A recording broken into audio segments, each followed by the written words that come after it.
ready. All right, let's get into this then, guys. Let's get it. Welcome, guys, to another episode. Hello. True North Views Podcast, TNV. We out here. Episode 13. Sietes. I said 13 in Spanish. Sietes is definitely not sietes. It's tres.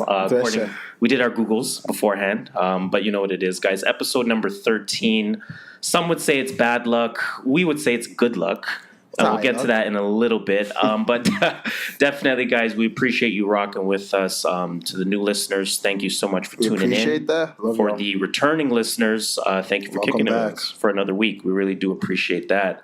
But again, guys, welcome to the True North Views Podcast. It's your go-to podcast to start your week. Jeez. Your favorite podcast, your favorite podcaster's favorite podcast. Damn. Toronto's official unofficial podcast. We are the kings of dope criticism, the Pharaohs of Prolific Opinion, the emperors of elevated thought. I go by the name of Harris. You can call me JustShola. And as usual, we're giving you our views from the perspective of a couple of first-generation Canadians on what's buzzing, what people are talking about, and more importantly, what people are not talking enough about. Now, like I mentioned, 13, very important number. Some say it's unlucky. We disagree. We think it's lucky. In our case, this is lucky right here. We are here with a very special guest in the building. Now, this guest of ours was an unofficial friend, dating back to week 2, I think it was. I'll take that. 2 or 3. Week 2 or 3, something like that. Became an official friend. I think it was something like week 5. I think it doesn't get any more official than this. All right. And now we're as official as it gets. So we're sitting here today with a gentleman that holds a lot of titles. Well, a couple of titles. Holds a couple of titles.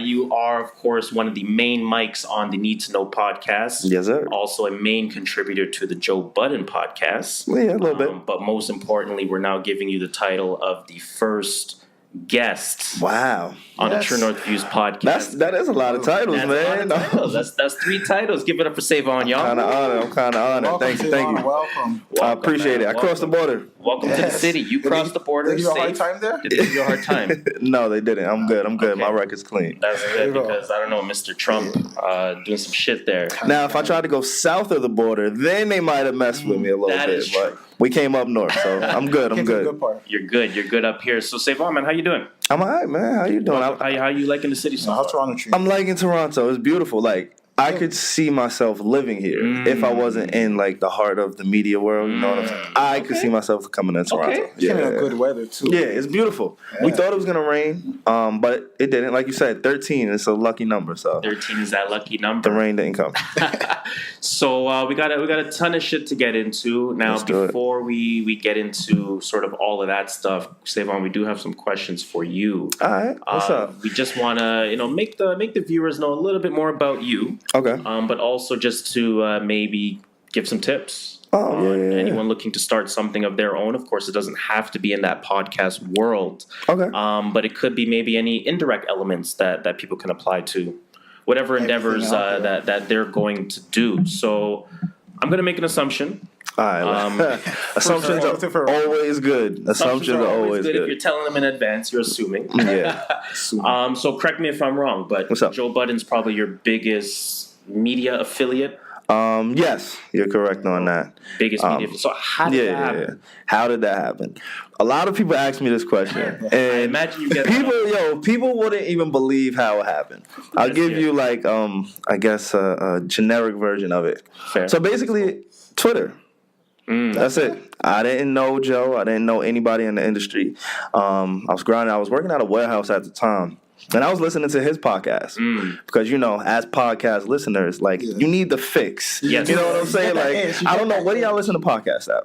I work. You work? I work in front of a computer, so that's plugged in. For me, it's my drive. Okay. My drive is hectic right now, so you kind of have a feel of Toronto already. I mean, your drive here was some time as well. So where you're staying, I won't reveal that, but I'm like probably further than 15 kilometers east of that. Oh, wow. But by the lake as well, Yeah, right? okay. So imagine you're here. Yeah. Imagine driving to where you're staying, and then add 15 kilometers east to that in Toronto traffic. Oh, damn. So you get a nice portion I get a good 1 hour on my Gotcha. way there. I get a good hour 15 on my way home.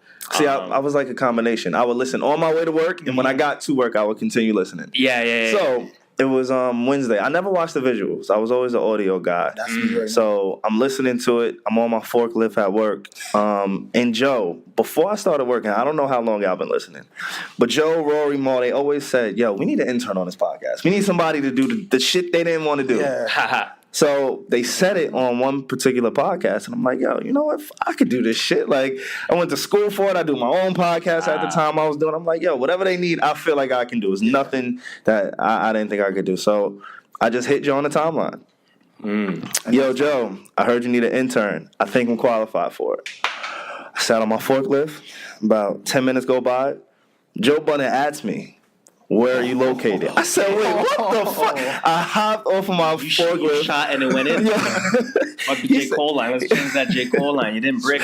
Yeah, he asked me where I was located. And again, this conversation is happening in real time on the timeline. So my friends are seeing it, my family, everybody's seeing this like interaction between me and Joe. So I told him where I was, which is about an hour away from where they record, whatever. I told him where I was. And then he responds again. And then he second response again. Yep. And then this is the second response That's how you know it's real. from Joe Budden. Yeah. Joe, like y'all know what it's like. I know what it's like grinding. Yes, exactly. So Joe hit me. I'm like, oh nah, hell no. So another 10 minutes go by. He follows me. Yeah, that was my reaction. He followed me, and once he followed me, I'm like, all right, it has to mean I have to like DM him or something. It has to go to the next step, you know. Yeah. We got to first base. Let's go to second. Let's fuck it. Got nothing to lose. And then I pretty much just hit him in a DM, and then he really just gave me a shot. It happened like that to speed up the story a little bit. Yeah. That's exactly how it happened. Yeah, shoot your shot. There you go. Shoot your shots. What's the worst? He doesn't respond. Exactly. Like what's the line that people claim is Gretzky? You miss 100% of the shots you don't take. That is a fact. Let's act like it wasn't Jordan that said I was about to say, I thought Jordan. Y'all trying to take honestly, if you say that around some non-people of color, they'll believe that. You'll get Gretzky. I got you. We're Canadian hockey. So I mean, obviously, not to stick on Joe Budden stuff for too long, because you obviously have your own stuff going on. How do you sort of balance that? So you're a contributor on Joe Budden's podcast, right? So firstly, like, what does that mean? Well, if you listen to his show, you know I look up a lot of shit. I look up a lot of shit. That kind of stuff. And I'm like, the best way to put it, if you're into sports, Draymond Green, he's the glue guy. He kind of does the things that nobody wants to do, but it's necessary.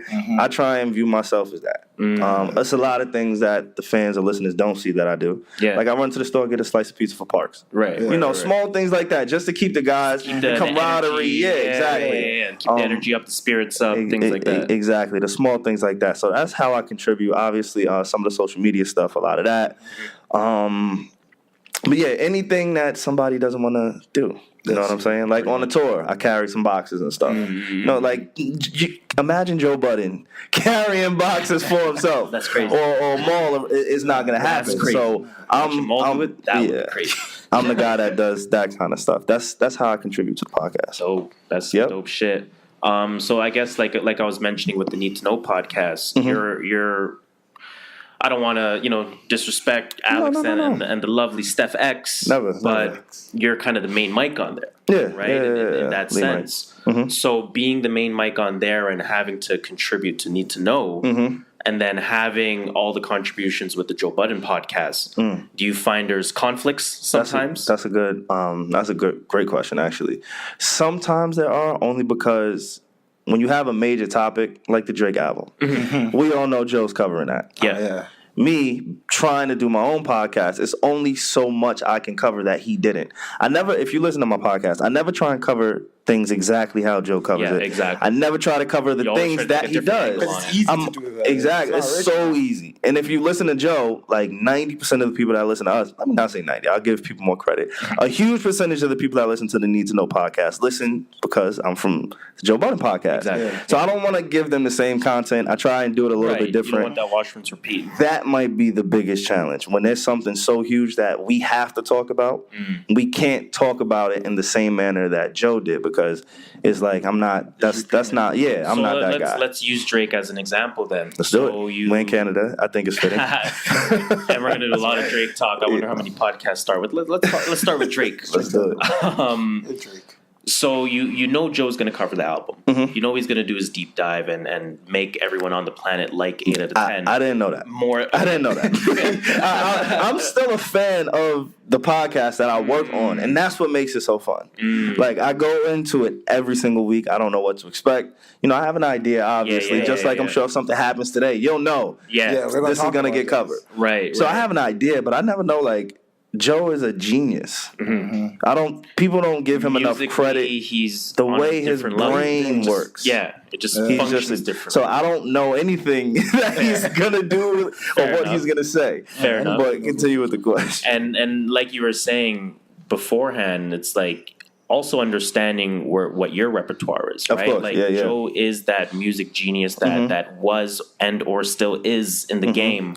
And obviously doing it from a media personality as well. So he knows the music. Yeah. He knows that beat and how that 4-bar was different from that. So he can really go deep down, whereas guys like us probably can't do that. Nah, I cannot do that shit at all. So it's like I'm not even gonna try to replicate that. I don't even go near it. Yeah. I would never try and do a deep dive into anything musically if I'm not sure of it. Listening to Joe talk about the Scorpion album, I was like, I didn't even see that. I played that song 3 times. I missed that line. It's crazy what he does. He's good. But again, back to the need to know for a little bit. So episode 1, and you kind of mentioned it earlier. Episode 1 was titled "The Reintroduction." Yeah. You mentioned, of course, that you were doing podcasts in the past, and that's something that you've mentioned on your podcast as well. Yeah.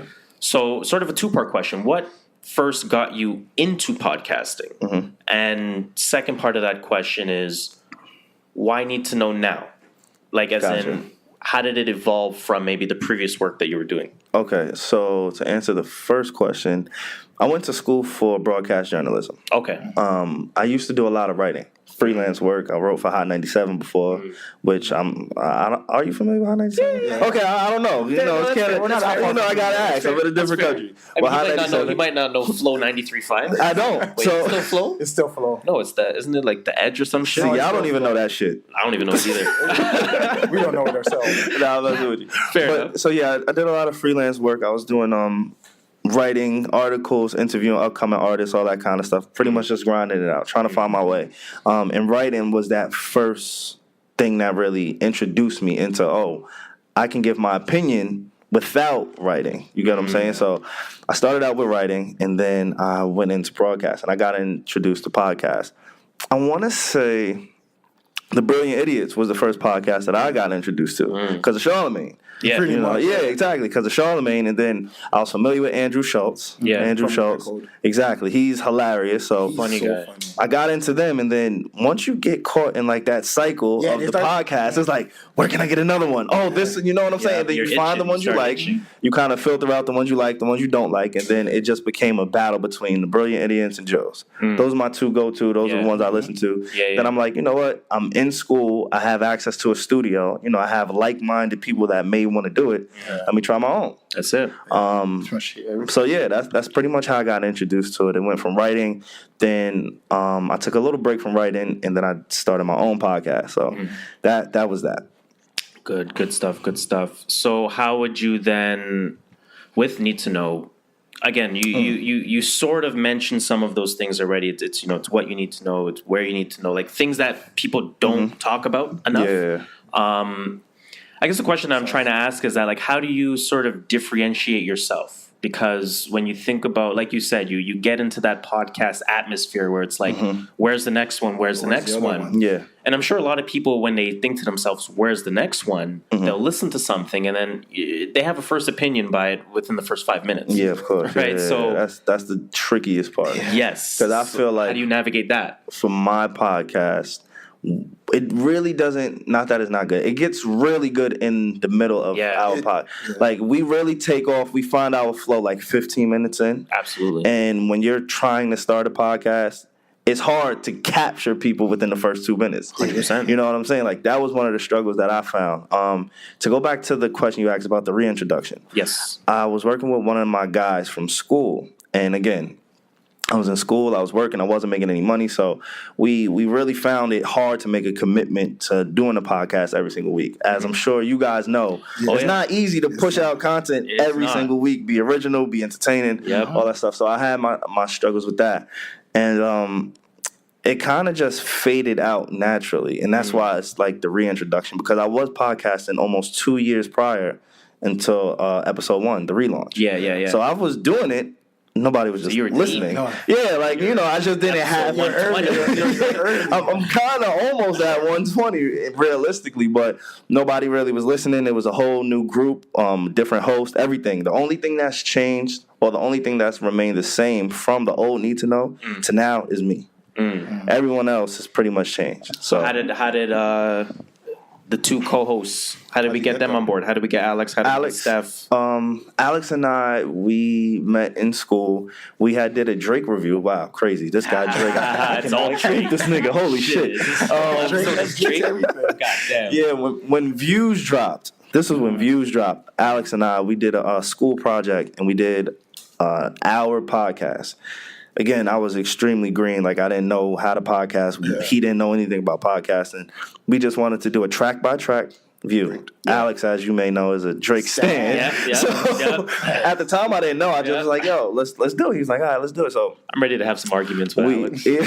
But, you know, that's a different topic for a different day. I'll let him know. I'll send him up your way. I'll come up here. But, so Alex and I, we did a school project, and we put it up on SoundCloud so that the professor could hear it. It got like 800 views. Oh, shit. Yeah. Okay. So, and not only that, it was just he and I. We sat in a room. We had never worked together before. We did almost 2 hours of content without cutting once. Natural chemistry. Never. Yeah, it was. Good. We never, like, we did not press pause, anything. And then afterwards, we kind of looked at each other like, yo, that's fucking remarkable what we just did. Like, that doesn't happen. You know what I'm saying? So, fast forward 2 years, I was thinking about who I wanted to relaunch it with. Yeah. And I'm like, yo, Alex, do you remember when we knocked out that project? We got like an A+ on it, 800 listens. Like, that wasn't the intention. Remember the marks? Exactly. Of course you remember the marks, man. Of course. And he was like, yeah, bro. Then I just tossed the idea to him, and he was on board with it. And then Steph, actually, we not met by accident, but Alex and I, we said we wanted a female voice on the show. Yeah. I think it's important. The podcast that we listen to, really? Why is that? Yeah. I think it's important because it's balance. I think when you're in an all male atmosphere, you sometimes don't get the perspectives that you need. You need that feminine, right? So you side. get that balance. You get that, like you said, the female perspective, the feminine perspective on things that you just maybe never thought about. Yeah. Right. So you might look at something and be like, well, it's only that way, and then someone can come, or a female can come and say, well, no, you should also think about this as well. No, yeah, that's exactly what we had thought. Coming into it. If you listen to like the first couple episodes, we were playing around. Yeah. We were seeing who fit best. Shout out to Miss T Talk. That's one of my closest friends. T Talk. Yeah, she'll be back on soon. We'll get her back on. But she was there. We had Phoebe. We was looking for that female voice. We were looking for that natural chemistry. Somebody who would give their own opinion. Steph gives her opinion. Yes. She's not backing down from me or Alex ever. You guys go at it. Yeah. Oh yeah. Last episode, you guys were going at it. I was in my car in traffic, like, oh, you guys are about to fight. Yeah, Steph is a gangster on the low. But no. So we were just looking for that voice, that female perspective. Again, some of the podcasts that I listen to, they lack that. Yeah. You know what I'm saying? Definitely. And I wanted to be able to have that. Alex and I, we don't see eye to eye on everything. But again, it's a lot of podcasts. But it's important not to see eye to eye on everything. Of course. You're getting both perspectives. Right? But, and another thing is relationships. Mm-hmm.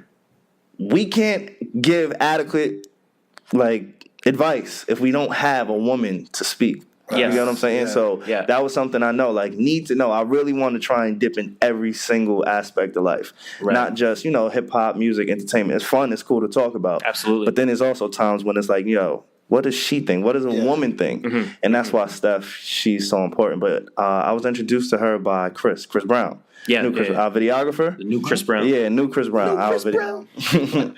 He actually brought Steph along and said, I think she would go really well with y'all.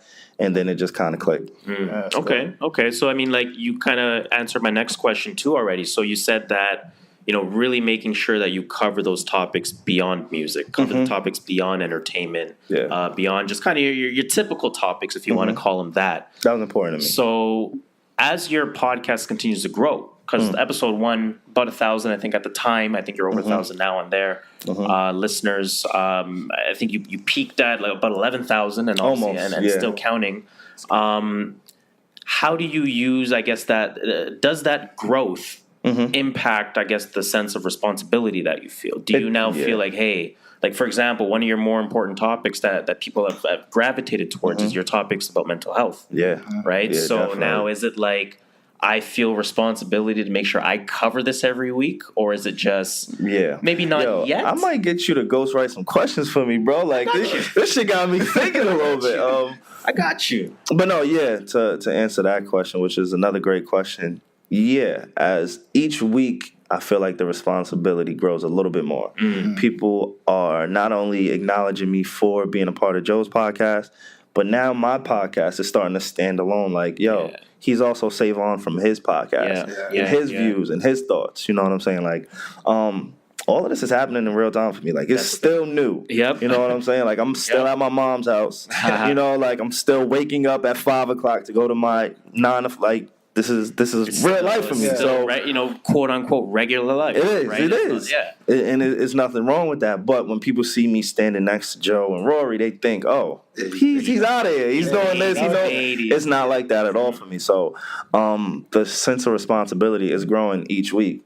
We get a lot of people who want, I guess, some type of advice on mental health things. And, I'm not a mental health expert. I never claim to be. But if I can try and talk someone off a ledge, so to speak, or just get somebody in a better space mentally, which actually may be in the works. As soon as I get back home, Alex and I were going to talk about an episode strictly dedicated to mental health because I get a lot of messages about that. A lot of people have thanked me, thank you for touching this and going into depth about it. And I think what it is it's the long form discussion, right? You're hearing somebody that's talking about it, and it's almost like you don't want to hear an expert in that sense, right? You don't want to hear someone that says, okay, this is what you got to do. You got to do A, B, and C, and you'll be good. Yeah. It's okay, you sound too preachy. I might not agree with what you're saying. I never thought about it or it doesn't work for me. Yeah. Instead, it's you and Alex and Steph and sort of everyday people saying, hey, I had felt this or I had felt this, and this is what I did as a result. And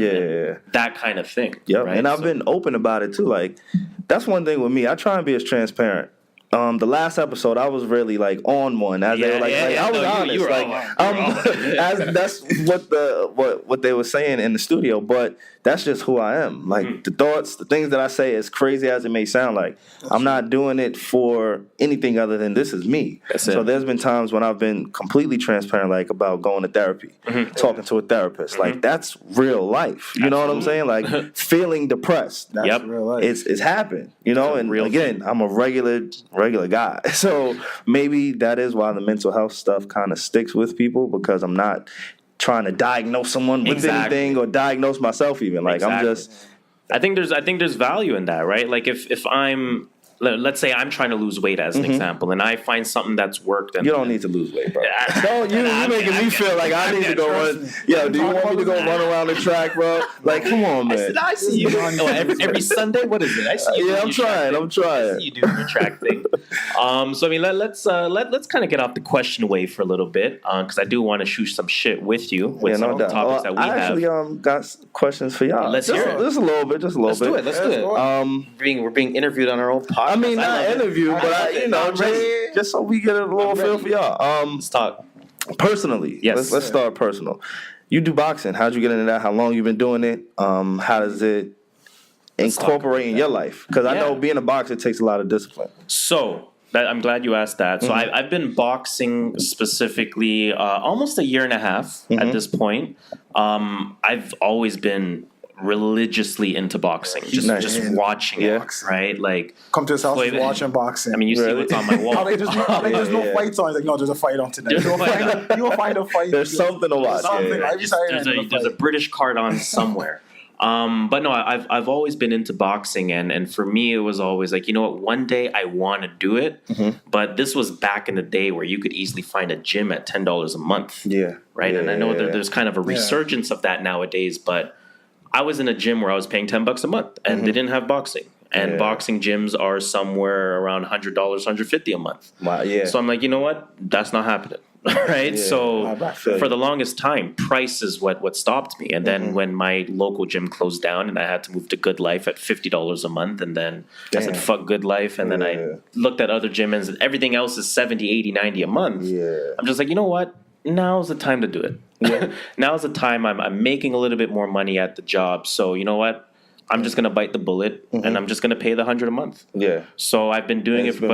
Has it been worth it? Yes. Tell me about your fight. Yes. So I had my first fight back in February. It was unreal. I dropped down to 136 pounds. Yeah, how does that happen? Yo, he looked like a stick. I swear, we did not know who he was. And then I had to cut the beard and everything. Oh, it was bad. Oh, it was bad. I mean, that takes a lot of discipline. And another thing, I want to compliment you guys on just being persistent.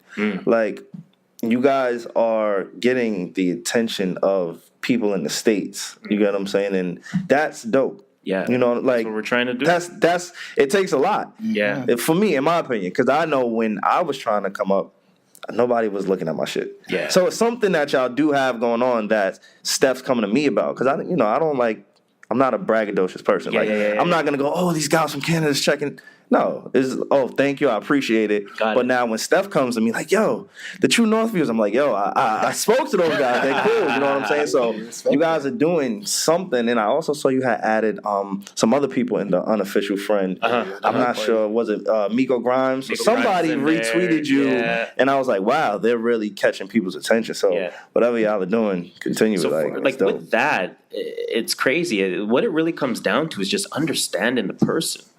Right? Like, you know what's going to get Miko Grimes to tick. You know what's going to get Joe Budden to tick. You know what's going to get Savon to tick. From you know listening to your podcast, we know you. It's almost like we know you guys. From listening to your podcast, like, all right, this is the way they talk. I know what he likes, what he don't like. How to, like, if I go to, all I got to do is tell Alex something about Drake, it's negative. He'll respond to me. I already know that. If Shola comes and says something about Nigeria and Drake in the same tweet, exactly, and adds Alex is replying to that. Nah, you got it. Right? Like, I know with Budden and Maul and Rory and all of them, they like kind of that New York joke style, right? You're roasting your man for no reason. So that's their style. That makes sense. Like, that makes sense. And you know what I mean? So what we really try to do is, like you said, that persistence, but not only the persistence, is also really studying the person and knowing what that person is about. And again, it's not just to get a reply. It's because we genuinely enjoy what you guys are doing. So if I'm enjoying the Need to Know podcast, I want to know Savon's tendencies. I want to know Alex's tendencies. I want to know Steph's tendencies. If I'm listening to Brilliant Idiots, same thing with Charlemagne and Scholes and whoever. Right? So dope. Really, that's what it comes down to with us, is just, focus in on, whose attention you're trying to get. Really try to understand them. And then just shoot your shot, basically. Exactly. Shoot your What's shot. the worst? Shoot your shot. That's fine. We miss a lot. But as you're supposed to. As you're supposed to, But we also... I'm here. But we hit them. There you go. Fast forward to episode 13, and we got someone who we saw as nothing other than, dude lives in New York. Unofficial friend. He retweeted us. Great. And now you're here on our couch 13 episodes later. Yeah, that kind of happened pretty fast. That happened pretty damn fast. How long have you guys been friends? Go back to high school, man. High school, I was going to say, because there's a genuine, it doesn't seem like it's just a, hey, you like podcasts, I like podcasts, let's do a podcast. It's like, you're talking about boxing, and he's finishing your sentences like, she was 138. So, that's But cool. I forgot to touch on one more thing with the boxing. You asked, has it helped? I would say definitely, because the level of sort of commitment you get is undeniable, right? So you said, I don't no more weight to lose on my body, and I completely agree with that. About to fight again. Well, at least he agrees. Thank God. Because if you would have told me otherwise, I would have had to walk out. Prior to fighting, now I'm not a big dude. I'm only 5'6". I'm taller than Kevin Hart, though. Okay, but 5'6", I typically used to walk around about 165, 170 pounds. Okay. Right? So my coach was telling me, okay, you're going to drop down to 150 to fight. Now, in my eyes, it was like, you know what, that's crazy. Hard. Yeah. Very crazy, but not the worst thing to do. Yeah. I don't know how I'm going to do it, but somehow I'll find a way. 2 weeks later, I lied. You're dropping to 140 pounds. Oh, shit. Now, I said to him, now that's a little I haven't weighed 140 pounds since the first time in my life I looked at a scale in 7th grade and saw 142 pounds. Yeah. Right? So I'm not dropping to 140. You're not telling me that. And he's like, no, just you are. Right? Okay. Like, obviously, he's the coach, right? Yeah. So as I was going through it week by week, it was hard for me to hit it at first, because I was cheating on my diet. Like, pack of chips. And I feel like that's the hardest thing. It's all diet. Like for me, it's all diet.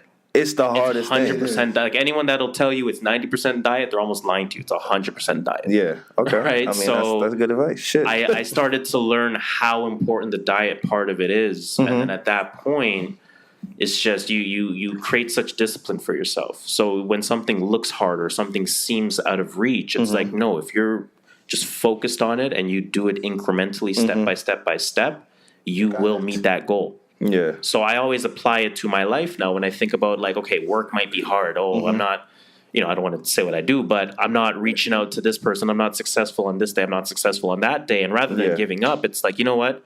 Keep that same focus you had during boxing, and you'll be fine. Gotcha. Same thing with the podcast. If we're, trying to change it up and make it better and try to increase the energy week over week and that kind of stuff, it's like, you know what? If we feel like we're not getting there, we're not getting necessarily the people tweeting us that we want to, stick to the boxing mentality, keep the persistence. It will happen. It's just step by step increments. Yeah, so I agree. I apply it to everyday life at this point, man. And it's been, like, put it this way, I can't picture myself going back to a regular gym. No. Ever. That's cool. Man, I need to start boxing. Shit. I need this discipline in my life. And on top of all of that, it's actually the cheat code to working out if losing weight's your goal. It's all cardio, no? Yeah. Not even that it's all cardio. It's just you're moving so many, like, the amount of calories that you burn for boxing is unmatched. Really? Like, jogging is nowhere close. Playing ball is nowhere close. Swimming, somewhat, but still not close. Yeah. It's boxing, it's kickboxing, it's going to burn the most calories. So you don't even realize you've worked out for an hour and you've burned 1,000 calories. Meanwhile, 1,000 calories, holy shit! But still, that's a lot. 800 is a lot in one workout. Like, for one hour, struggling to pull in that 40 minutes. Yeah. Watching the time every 5 minutes. You know what I mean? So you're damn right. I know exactly. Boxing, it becomes a little bit more mindless. It's a social atmosphere as well. If you have other people in your class that you mess around with, and again, it's just always trying to get better at something. Gotcha. So it's like so many different positive things working with one another. And I'm in the best shape of my life I've ever been. That's crazy. And I've played sports all my life. That's crazy. That makes sense. That makes a lot of sense. I got to look into that. For sure, man. I would advise you do that. And, anytime you want some sparring rounds, we'll do it. No, I'm good. I don't want no smoke, as we say in New York. I don't want no smoke. This is my last question. Yeah. What is the ultimate goal for you guys' podcast? Like, what do you want to accomplish? I'm going to throw that over to Shola. I'll tell you personally, I want a TV show. Yeah. And I don't know how it's going to get there, but I want a TV. I think we can turn this into something global. Yeah. I think to echo that, really just to be a presence, right? Like just to be a media presence, kind of. To be a media presence, but not just for the fame of it. Yeah, not for the fame. But for the responsibility as well, right? It's almost like you mentioned with Need to Know Podcast. It's like you want to have those discussions that people are DMing you like, yo, thank you for covering that type of thing. Yeah. And I remember I was watching, what was it? The tour video that was posted for Joe Budden's podcast. Mm-hmm. And at one point, Maul was like, yo, there's this many people here to see us. Yeah, you don't know how many times that is crazy. We were saying that amongst ourselves. Like, we couldn't believe every seat was sold. People were standing up for a podcast. That to me is bananas, right? And a podcast is such an intimate connection with people because it's like I said, I listen while I'm in my car, right? You listen at work when you're alone in the room. You listen at work or in your drive as well. So it's you and whoever you're listening to for 90 minutes or for an hour or for however long it may be. So that intimate connection is being created. You have a responsibility, and people are looking to you for something. Something, right? Whether it's inspiration, whether it's hey, your 2 hours every week helps me relieve stress. If it's something we said that makes people spark something, a certain topic of discussion, or even sometimes when we get into the fun shit, if we want to call it that, like if we're getting into some Wale discussion. Mixed opinion on that. With mixed opinions, but you know what I mean? Like I'm on the side where I'll be like, yeah, no, Wale's dope for these reasons, and Shola will shoot his stuff. Yeah. And then we want now the community out there. We want to get a response from other people. Like, how do you guys think? Are we wrong? Am I wrong? Is he good? Is he not good? Yeah, and then maybe that extra set of eyes will be like, you know what? Maybe I'll give Wale another listen. That makes sense. That makes sense. We want to make a difference. That's what we all kind of doing it for, in a sense, in one way or another. Like we all kind of want to be able to spark a conversation. Yes. Whether you agree or disagree, and it sounds like we're all on the same kind of wavelength. As far as that as the goal, so that's dope. That's super dope. So let's just give them the socials, man. Give them the socials. Where can we find you? On Twitter, it's SLVTER. My last name is Slater, but try and get some cool hipster shit. You take out the A, put in a V. The A upside down is a V now. And then the same thing on Instagram. Pretty much Savon and with the SLVTER. Pretty simple. If you just type in Savon Slater, pretty much anywhere I'll come up first for the most part. It's been like that my whole life. I don't have a common name. I don't have a common name. So it's working in my favor until somebody steals my identity. But right now I'm cool. Hey, but when somebody steals it, you made it. Hell no! I don't have don't steal my shit. Yo, that's jokes. And then need to know stuff. The need to know right now, we have the Instagram page, and it's the NTK Podcast on Instagram. I'm debating if I want to do Twitter, only because that intimacy that you mentioned. Twitter is very intimate. It is. And another thing with even Instagram, it has to be done correctly, in my opinion. And this is just, I won't say advice. You guys don't seem like you need too much advice. But this is just something that I've noticed. If you're going to do social media, you have to actually do it. That's one of the obstacles we're kind of facing now. The posting schedule isn't up to what I would like it to be. I don't know. Well, if you do follow Joe's podcast on Instagram, that's all me. Every single post, every single story, every little clip, everything on that page. So you're telling me you may or may not be able to upload those on Wednesdays instead? Pretty much. And I don't even honestly tell a lot of people that. I like the mystery behind it. I want people to make it feel like it's a machine. But you're my guy, so I'll let you guys know. I feel you. That's pretty much all me running his 2 social media accounts. Now, it's personal. I have nothing to do with that. But I like its aesthetics. It's how it looks. It's how it feels. When you go on, you feel like you're getting something extra. It doesn't just feel like some company is running it. And so I'm in the transitional period. It's an obstacle that I face with my own podcast, is to get it to look like the one I'm running for Joe's. Exactly. I don't have as much time because I'm constantly Joe's notifications, Joe Budden Podcast. You know what I'm saying? I imagine the notifications are crazy. It's a little nuts. But that's one thing. If you guys are ever thinking about doing a social media page, like, 110% isn't even. You need like 1,000,000%. You need to go all out because trust me, it plays a big. Early on.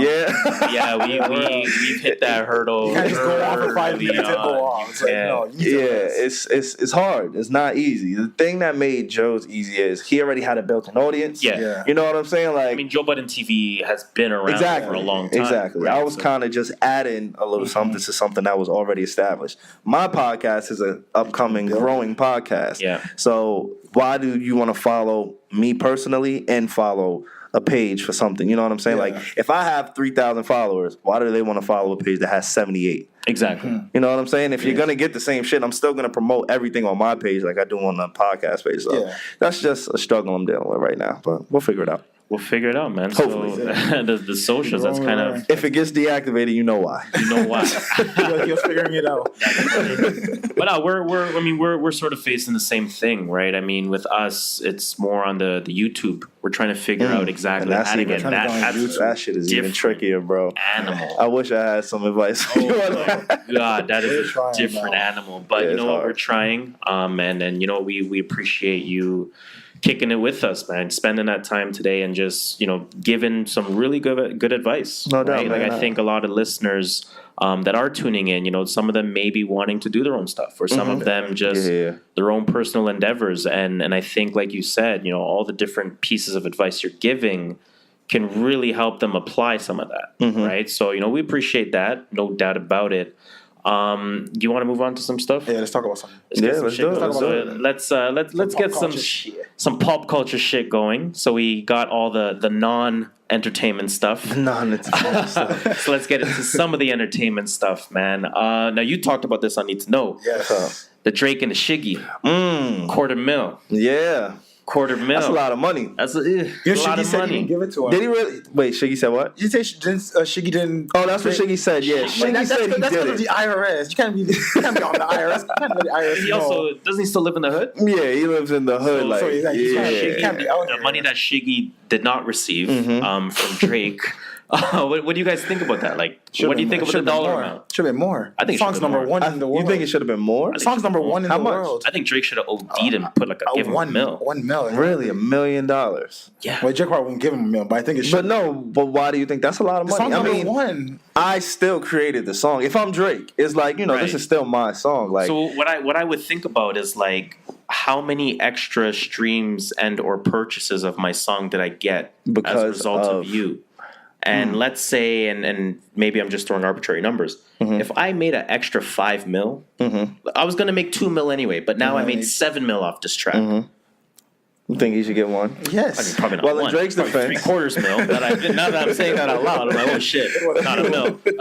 The Drake maybe $500,000. I would say $500,000. All right, now I'll be Drake. Yes. I'm Drake. Everything I touch goes number one for the most part. So, I mean, where's the true evidence that you made this number one? Yeah. Something was going to go number one, regardless of what I was going to put out. And if not number one, maybe I'll be top 5. Fair enough. But, you know, it's not like I don't have a history of being that guy, of topping charts. So the 250 is like a thank you. Right. Anything more than that is like you're acknowledging, hey, this kid made my song. That's but true. No, I'm Drake. I do my own shit. You know what I'm saying? Like, from Drake's opinion, it's like I'm just saying. I would got a number one no matter what. How's that for Canadian? Yeah, like we just love Drake God's plan. God's plan. I didn't need a Shiggy challenge. I didn't need anything. I'm Drake. I made the song. It was hot. People caught on. So who knows which song it would have been? He benefited more than Drake benefited. Right. He got subscribers. So what do you think is going to happen with Shiggy's career now? Because Shiggy was already popular. Yeah, he definitely had a buzz. He had a huge following. I used to follow his page. Yeah, he started doing too many of them dance corny stuff. Like, man. Like, and then it's funny. I realized like what eventually became the In My Feelings Shiggy challenge is almost like the very reason why I unfollowed him. Really? Like way back, like stuff. I'm talking like a year and a half ago, I unfollowed him because just all that dancing, shirt off, basement tile, feet out, just wearing ball shorts, still no haircut, and just dancing to every song. And I'm like, guy, like, come on, man, like I don't want to see this no more. So it's funny that that's what sort of made him take off. Yeah. So he stuck to it. I think Shiggy, he's gonna need management, strong management, because this is it's like a crossroad in his career. Like it can go either way. He can get into that mainstream world. It's a lot of internet people that in Ford commercials. Yep. Y'all familiar with Rennie? Yeah. He's doing like Chevy commercials and shit like that. Because I kind of stopped really following Rennie. Yeah, me too. Right, and like it's like, and then he blows up. And then the next time I saw him, he was on my TV. Yeah. You know what I'm saying? It's a lot of those kind of people. People like Jerry Perp Drink. He's on that wave. He's on commercials now. I think I saw him on a commercial. I don't know if he's on a commercial, but I know it's they're knowing King Batch. Yeah, King Batch. He's on like CBS. That got a movie.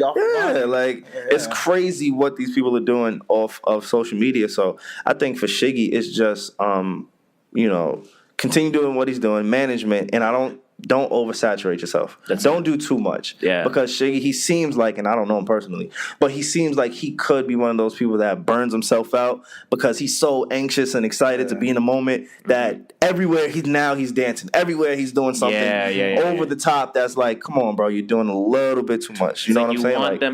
You want them to want more. Exactly. Exactly. Tekashi thing I always talk about. Tekashi doesn't just drop songs every day. No. Because every song he has is a top 10. Mm-hmm. Because you gotta make them song every 2 months. You gotta make them want it. Yeah, that's a good point. Valid point. It makes them want it. So with Shiggy, man, it's gonna be interesting to see what happens with him. Yeah, but it is cool to see him enjoy his moment. Because I'm glad he got his, especially with the radio, circuit that he went on. That was cool. That was cool. Power 105, like Fat Boy SSC. Fat Boy SSC. He just surpassed Shiggy. Like it was Shiggy, right? And then Fat Boy just came from nowhere and took all the New York love, all the, you know what I'm saying, all the connects, and it was just like, damn. And I think, is he from New York? Yeah. No, he's from Chicago, Jersey or something like that. Okay. Jersey. Yeah. He's from that area, from that circuit. But it was just like he surpassed him so much. I kind of felt bad for Shiggy. He got verified before Shiggy. Shiggy just got that. That's you know what I'm saying? So that to me is a little silly because it's Shiggy. Like, exactly. Right? Like. That's kind of silly. We'll see. Shout out to him, man. Let me get some of that 250. I watched that video. That's the one view he got on his phone. Give me 1% of that, man. I'll be cool. I'll pay off a visa or two. But do you think this is going to be kind of like, and this is nothing new, first and foremost, but do you kind of think other internet presences are going to try to create their own channel? Like, is this like now the fast lane to success? Nah, try that. I don't think he tried to make it a challenge. I think he just kind of just did the dance. He was just being himself. Yeah. Just did the dance like, it's a good song. Here's a dance, and it blew up after that. Well, I think with the internet people, there's so many people that we don't see make these challenges. Yeah. So many people that attempt to try it. Like Shiggy wasn't the first to do something like this. He's just the one that caught on. So, exactly. I don't know what type or what, I guess, motive these other internet people or comedians have. Yeah. But I just think he got kind of lucky in the sense that it was a perfect storm. It was Drake. It was easy to do, so anybody could pretty much do it. It has a catchy name, the Shiggy Challenge. You know what I'm saying? Like, although it's kind of his next challenge is going to be named. It'll probably be the Shiggy Challenge. If he's smart, he would keep it. I would do that. If I'm him, I'm trademarking that. Yeah, exactly. Like, but again, it comes with, like, do you really want to have a next one? Yeah. Do you want to be known? You know what I'm saying? One and don't try to make Blueprint 2. Exactly. Don't try and recreate a moment. Like, you got to go on to the next. It's like, if you want to be a comedian, you have to evolve eventually. So, I don't know. It's a tricky situation that Shiggy has found himself in. But, salute to him for all his success at the moment. I think, like you said, man, get management. Yeah, that's the first thing. Get management. Get somebody on your team. Get somebody on your side that's gonna really help you maneuver the game. Yeah, exactly. Right? That's a perfect way to say it. I like when that blow up after the first deal they got was always like, shit, I should have had a manager. Yep. They're like, I got robbed. Exactly. Let's get on to some more Drake stuff, man. Has it been all Drake? Why not? Shit. Yeah, I've been driving around Toronto, and I've seen, like, it'll be a health insurance to say something about the 6. I'm like, yo, what the fuck is up with them talking about? I don't know, man. Was it always the 6? No. When did it become the 6? It became the 6 when Drake said it's the 6. Why is running it through the 6 with my woes on that album? Is it because 416? The only reason why I think 647, because our 2 Toronto area codes are 416 and 647. That's the only common connection I've ever made. Yeah. Right? Because at first, when that song came out, I was like, It's not the fucking 6. No, y'all are upset about that. It's not the 6. What is it? T-Dot? Oh, yeah, okay. I've heard of that. Yeah. Like, all right. So everyone says T-Dot. They don't say the 6. But now have you embraced it now that it's the 6? I've accepted it. I call it the 6 too. I've conformed. That's cool. I mean, I'll still say Toronto. It's cool to say you're from the 6, though. If you're really from the 6, you know what I'm saying? Like, so I have a My Player on 2K, and he has Toronto everything. Before I even came to Toronto, I was repping the 6, so I respect it. We'll take that. That's lit. We'll take that. Your taxes. 13%. Yeah, let me just get the free healthcare. We cool. We That's straight. Hilarious. But speaking of Canada, speaking of Toronto, speaking of Drake, if we're gonna stay on that concept. Speaking of KEKE, we may or may not have discovered who KEKE is. Really? Have you seen this? From time. No, fill me in. What do you mean from time? I saw it on Instagram like 2 days after the Shiggy challenge went viral. Oh, real shit? Yeah.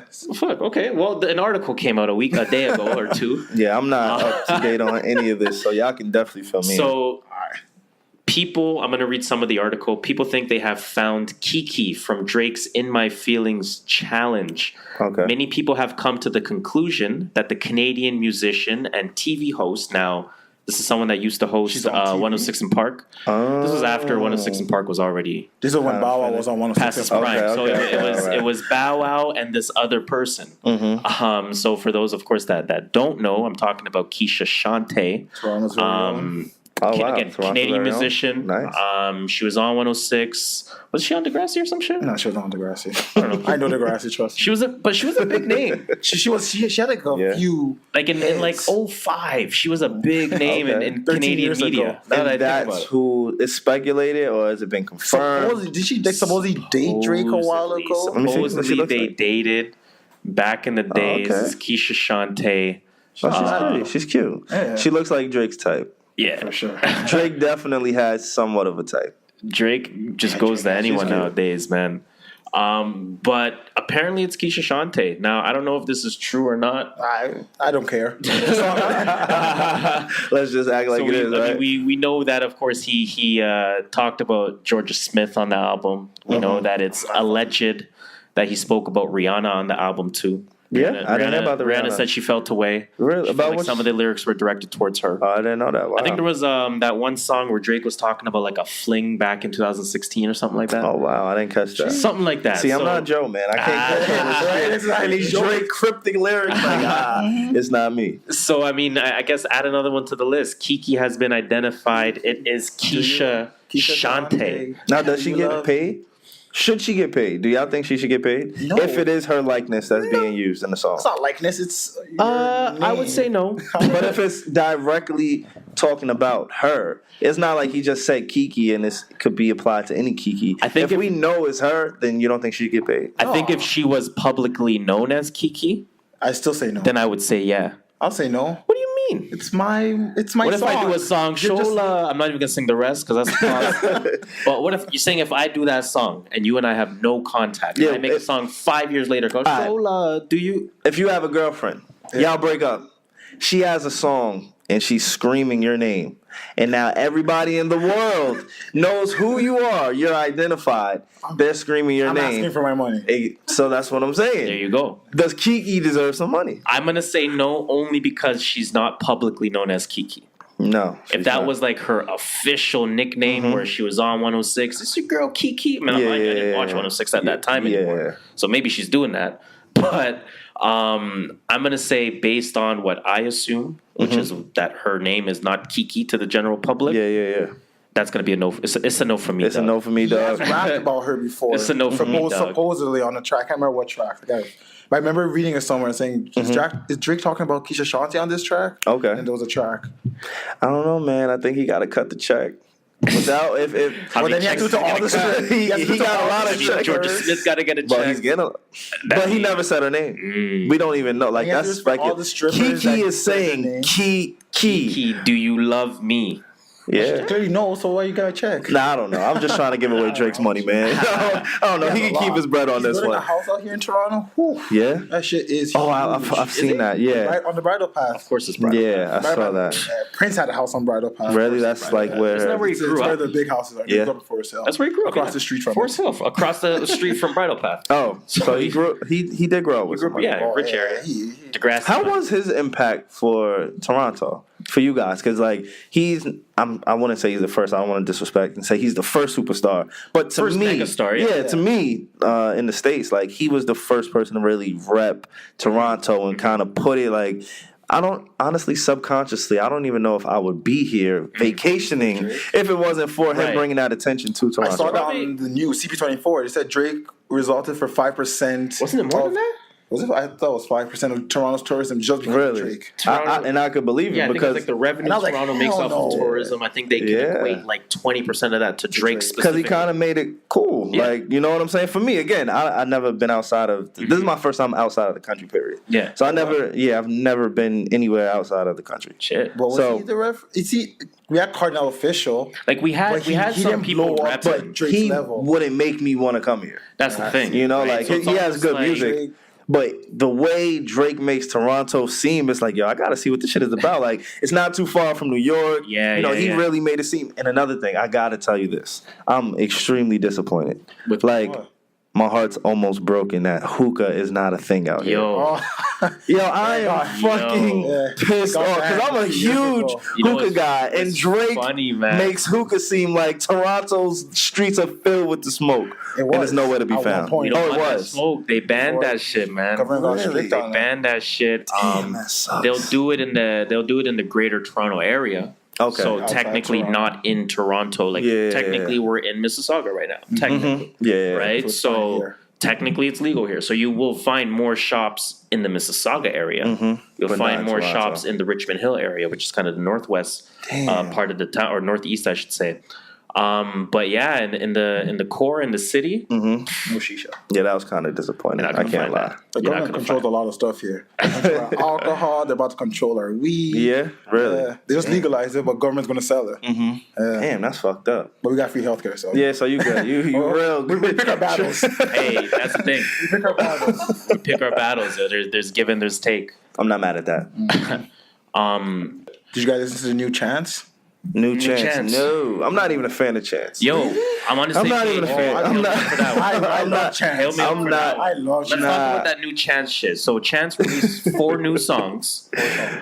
Only one of them is good. No, all 4 of them. It was 4? Convince me otherwise. 4 of them are good. Oh no, it's Chance the Rapper. Just got like Childish Gambino did too. I'm really not a fan of either one of them musically. So forgive me for being confused by that trash ass overrated music. So yo, talk to me about this Chance, man. Convince us, because I'm not sold on the Chance. It's all about his life and stuff. That's all the songs are about. One of them's about his. Did he break up with his wife or his girlfriend? No, they just got engaged. Okay, so you're talking about how they met.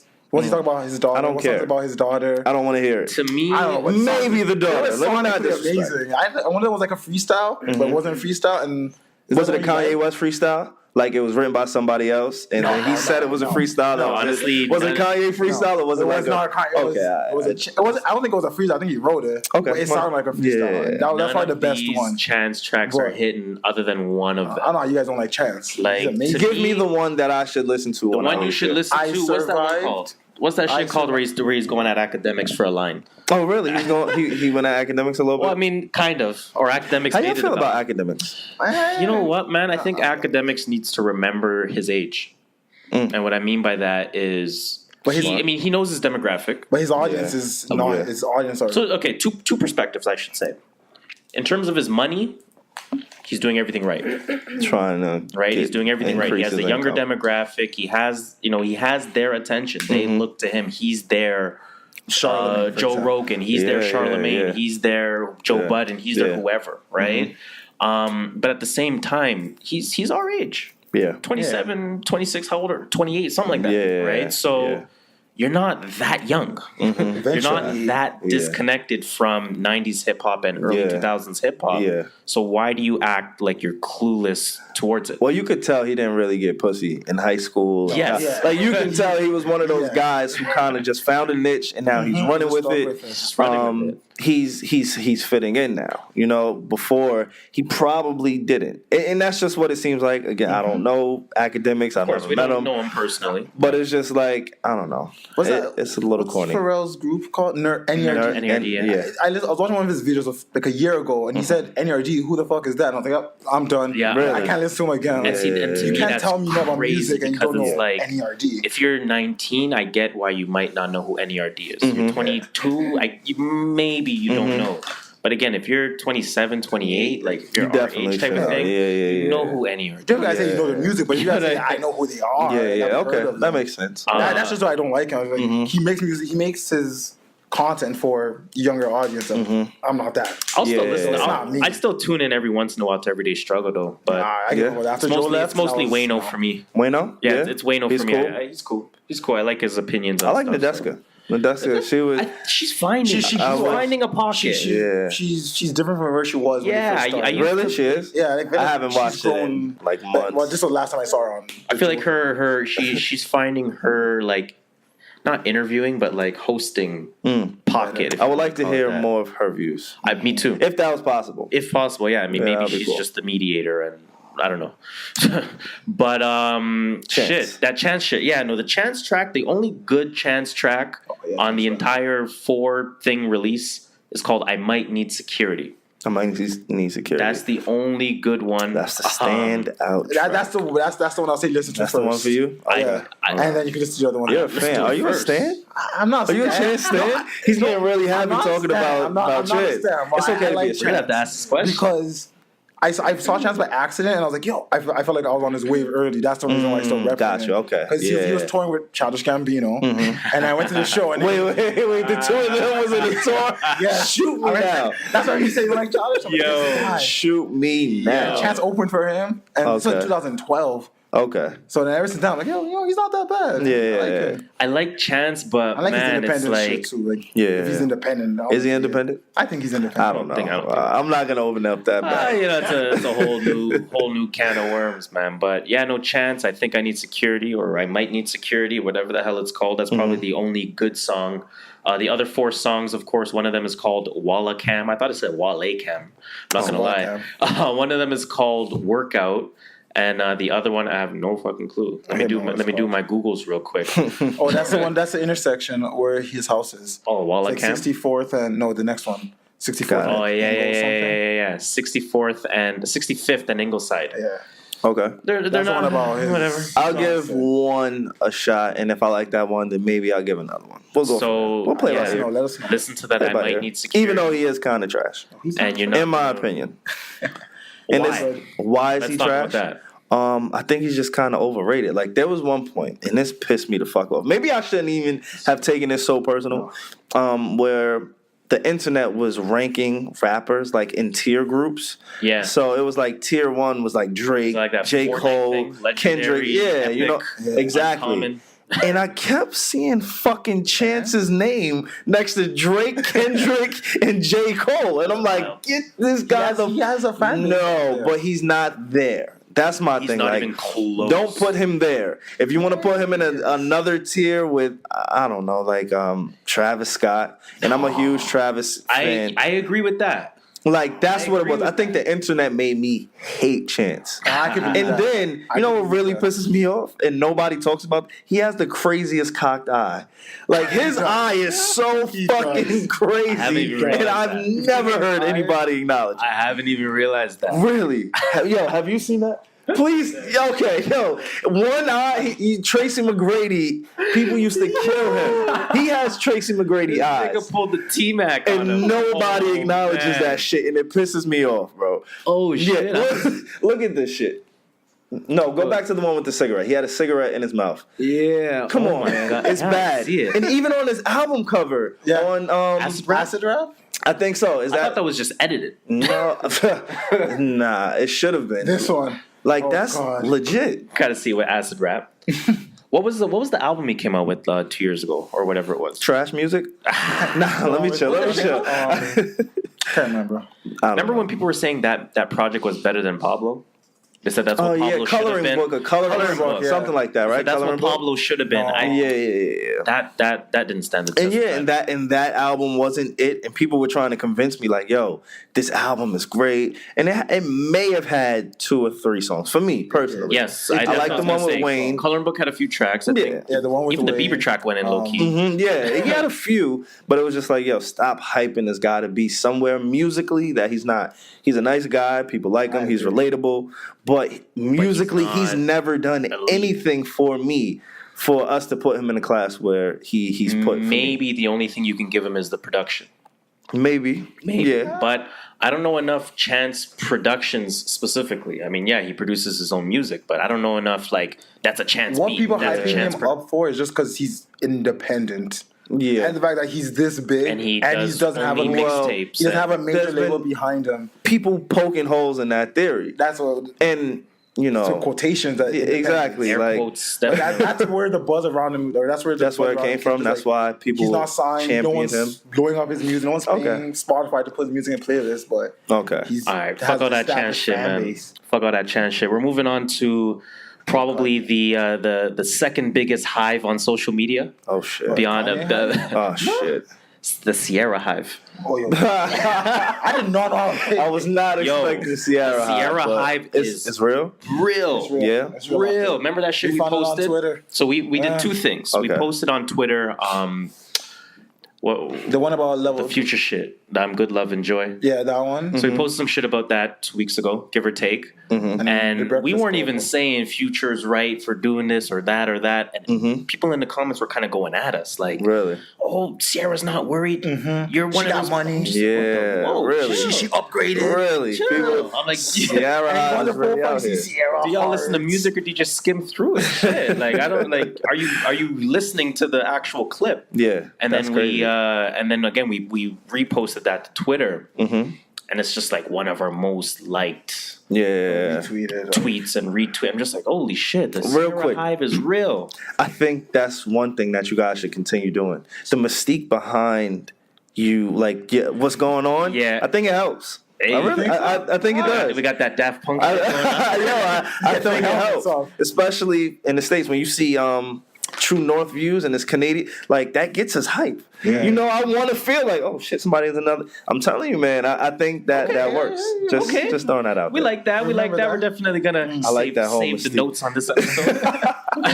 I think a lot of good tips though on this episode. But let's get into Ciara, man. She may have released the song of the summer, man. I'm not gonna lie. Level Up. Have you heard that? No. I haven't heard it yet. I'm still on Little Duval shit. I'm still living my best life. Like I'm out here on vacation. Yo, I'm not gonna lie. Duval shit is not really popping up here. Really? No. It's not that like not Duval himself. No, but I'm saying like the actual song. Smiles track or whatever it's called. It's actually that's my shit. I hear about it more on the podcast. I want to play that. Really? Yeah. I want to play that Ciara, and you guys tell me if you can see why this is gonna be play that. And I mean, I'm a fan of Ciara's music. I know she got killed. And honestly, if you're not Beyonce or Rihanna and you're a female artist, you're going to get killed. Unfortunately, it doesn't matter how talented you are because she's super talented. Yes, talent. She can dance too. Yeah, exactly. Like she will murder. And I don't care about the Beehive on that one. She will kill Beyonce in a dance battle contest. If y'all want to, it's Chris Brown, then it's Ciara. Like, and then honestly, you could flip, maybe. You got a good point. Maybe. So I think Breezy would be undefeated in a dance. You think so? Play that Level Up though. It's already a hype track. Oh shit! There's a video to the song. This is the song of the summer. When this come out? This came out on Friday. Wednesday? No, okay. Friday. That's why I don't. We've been Friday anyway. It doesn't matter. Yeah. This is the track of the summer. I'm not even gonna play the whole thing because I can see that. Ain't paying me. But yo, that I could see that catching. What was that beat? This beat was used before. Fucking. I don't even remember when. I can picture it in my head, but I don't know what it is. But I can see that taking off.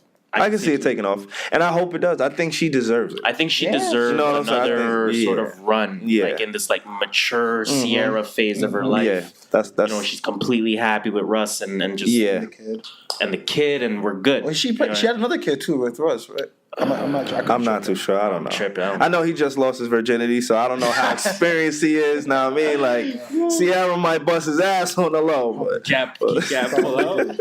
So, you think this can be a late contender for the summer? A late contender. For song of the I gotta summer. see how the asses are shaking to this. That's what it depends on. That's what it like. If the asses are shaking, then we up there. Like personally, I like it, but it's something that you have to hear it in a certain setting. You know what I'm saying? Yeah. That's true. Ella May's Boot Up. You can sing that shit on your way to work. You can sing it in the shower. Shit. If you play it right now, the three of us might start singing it. So when you talk about songs of the summer, it's a lot of factors that play into it. But I could see that taking, a little push, giving a little push. So we do think then I think this can revive her career. Yeah, I hope so. I really think it can because again, like she's on the national spotlight already. Yeah. Right? But it's more so for her celebrity at this point than it is for she's almost like Aisha Curry, what's the next girl's name? John Legend's I don't know. Chrissy Teigen. Like she's almost viewed in that same regard, like perfect family setting type of thing. She's right? gold. So, she's gold. She's one of those goals. Yeah, it's the goals. Twitter. That's probably the perfect. She's a goals type of figure. Right? So now you finally have a track to back that up. Let's see if we can get something more. I hope it works out. I do, because I like Russell Wilson too. And I don't know, are you guys Future Hive or y'all rocking with Ciara? I'm Future Hive. I'm neither, man. I'm neither. See, I'm Ciara. I'm rocking with Ciara. Like the level up was just too crazy for me to ignore. Future is sick. He is still killing himself over. Maybe she got some magical, mythical vagina. I don't know, but she's still rapping about her. But he's still going in. You're gonna ask that question about Ciara? And the crazy thing is, he has like 13 baby mothers. Yeah. So why is it just her that he's tripping over? There must be something about her. She's part of the mythical box club. Yeah, I'm rocking with Ciara. I'm rocking with Ciara. No disrespect to all the women out there. So shout out to Ciara, man. All right, Cuddy says he and Kanye are planning more Kids See Ghost albums. Do you think it's gonna be 7 tracks as well? Are you checking for that? First of all, are you checking before that? Are you checking for more Kids See Ghost? Yes, I will listen to it. Did you like Kids See Ghost? It was okay. I think they have potential. It's on his top 3. It's on his top 3? That's because I like Kanye. So far this year. Kanye, I'm a stan of Kanye. Yeah, Kanye stan. I would admit it wasn't the best album. I'm not going to say it's not in my top 3. I still play that album. That album was okay, that's cool. I mean, there's such great creatives that when they put out a project, I'm gonna listen to it. Yeah. You know what I'm saying? I'm not invested personally into Kanye's views for me to say I'm not listening to it. I'm only gonna judge him on his music. So I think this was the second best album out of the Kanye runs. Really? In June? Yeah, Daytona. Yeah. Daytona was crazy. Daytona by far the best. Yeah, like even the production on Daytona, it sounded matched so well for That's what I was saying with Daytona. It was, to me, it was the only Kanye project of the good summer release, if you want a surgical summer. Yeah, right. It was the only one that had true cohesion to it. Yeah, yep. Ye kind of had it too. Perfect. Yeah. And that's like, for me, it's like Daytona and then everything else. Actually, my default number 2 is Ye. Gotcha. It felt like Daytona felt like it was the only one that wasn't rushed. Yeah. Which brings me to my second question, where he says, Cuddy said their album wasn't rushed. Do you believe that the Kids See Ghost? Maybe it wasn't rushed on Kid Cudi's part because he wasn't working on 7 other albums.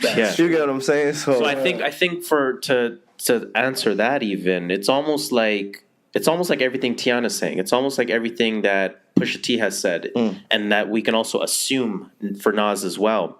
I'm sure they had their shit ready, right? I'm sure they had their verses ready, or this or that. I'm sure Kanye maybe gave them some preliminary beats to kind of get a feel, but it's Kanye's chopping and adding this and taking out that and all that kind of stuff.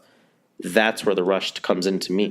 That's what he said. Right? He said he was. They were done recording their verse. Because Pusha T kind of said the same thing at like a year and a half ago. So, but Kanye just wasn't like, he kept on saying it wasn't ready. It wasn't ready. Yeah, I think in hindsight, when you look back on it, we all know Kanye's like an egotistical kind of guy. He's ego driven, right? And I think this was just another way to put a badge of honor on his resume to say this is what he did. Yep. You know what I'm saying? I don't think it was so much about the good music camp as it is about him. He got to kind of say, look, I'm a musical genius. Look what I did. I strung together 7 albums. Because if anything, this will go under his production legend. Exactly. As opposed to, this isn't Nas's best work. Exactly. This isn't Cudi's best work. Tiana, unfortunately. The only person, in my opinion, who it kind of propelled was Pusha T. Yes. And that also ties into his little quarrel with Drake. Exactly. Yeah. So, you know what I'm saying? Did Kanye really give Pusha T that push, or was it his feud with Drake? But that's a good question. Because it happened so fast. Daytona came out, Infrared, they went back and forth so quick. And it's like Daytona really was that body of work. It was. To speak for itself. It was. But everything happened so quick that we don't really know. We don't know what the effect would have been. Exactly. Right? But we're getting more Kids See Ghosts? Are they giving a timeline on this? He said they recorded more albums. No time. I don't believe it though. He said he recorded way more than 7 songs. I don't believe it. You don't think so? I don't think it's gonna come out. You don't think? I think it would. Remember, I think it's as true as Cole and Kendrick working together. We've been waiting on that. Well, it's not as true as that because they actually have an album. We've been waiting. I wish I could get 7 songs from the 2 of them. God, so I mean, it's on the same scale. You know what it is? It's Watch the Throne 2. Never came. We thought we were gonna get it. That's true. It never came. And that's never gonna come. Kids See Ghosts. I think Kanye was just in a space where he had something to prove. He knew with the certain names that he threw out there, the certain people that he worked with. He knew he would get that reaction. Kid Cudi's one of those people. They had their rift. This kind of was they're back together. Do I think they're gonna do another one? If I had to bet, I would say no. I agree with that. I would have to say no. What do you think? I think yes. Yeah, you think it's well? That's because I understand. I hope it happens. I think everything. That's an optimistic yes. That's not like he said I really think a high pitch. Yes, I hope so. I really do. Fingers crossed. Yes. So I mean, let's ask you then, as the resident Cudi stan in the room. Do you want 7 songs again? No, I want like 12 to 14 songs. I want like a full body work. 7 songs eventually, like we said in our last episode. It got bored. Played out real quick. Yeah, it got played out. Yeah, we thought that was gonna be like. I was like, 30 only like drive. 2 songs. We thought there was something there with the 7-track roll up because again, Daytona was so fucking good. Yeah, and then Ye was acceptable. We were like, 7 might be the new wave. Yeah, and then Drake did 25. Oh, like, boy. 25 there. Bring back 25. Well, hold on, and then Wiz comes out with 25, and that's solidified it. Don't forget, Chris Brown did 40 last year. Was it 40 or something close to it? Maybe 50. Something. I think I went 20 songs in, and I was crazy. Rihanna said no. Oh, I misread it. I thought she said Rihanna was considering doing 500 songs. I saw something like that too. But no, I think she has 500 songs recorded. Yeah, which is she's bananas. picking out which one. That's crazy. It's fucking crazy. So again, you don't want to see 7 tracks. You want to see 12 to 14. 12 to 14. Proper Kanye, proper Cudi. No, what we got? We got like 2-3 songs. What was your favorite song? Reborn. Yes. Yeah, that was one of my favorites. Yeah, that was definitely Feel the Love. Those are the only 2 that I listened to. I liked Free.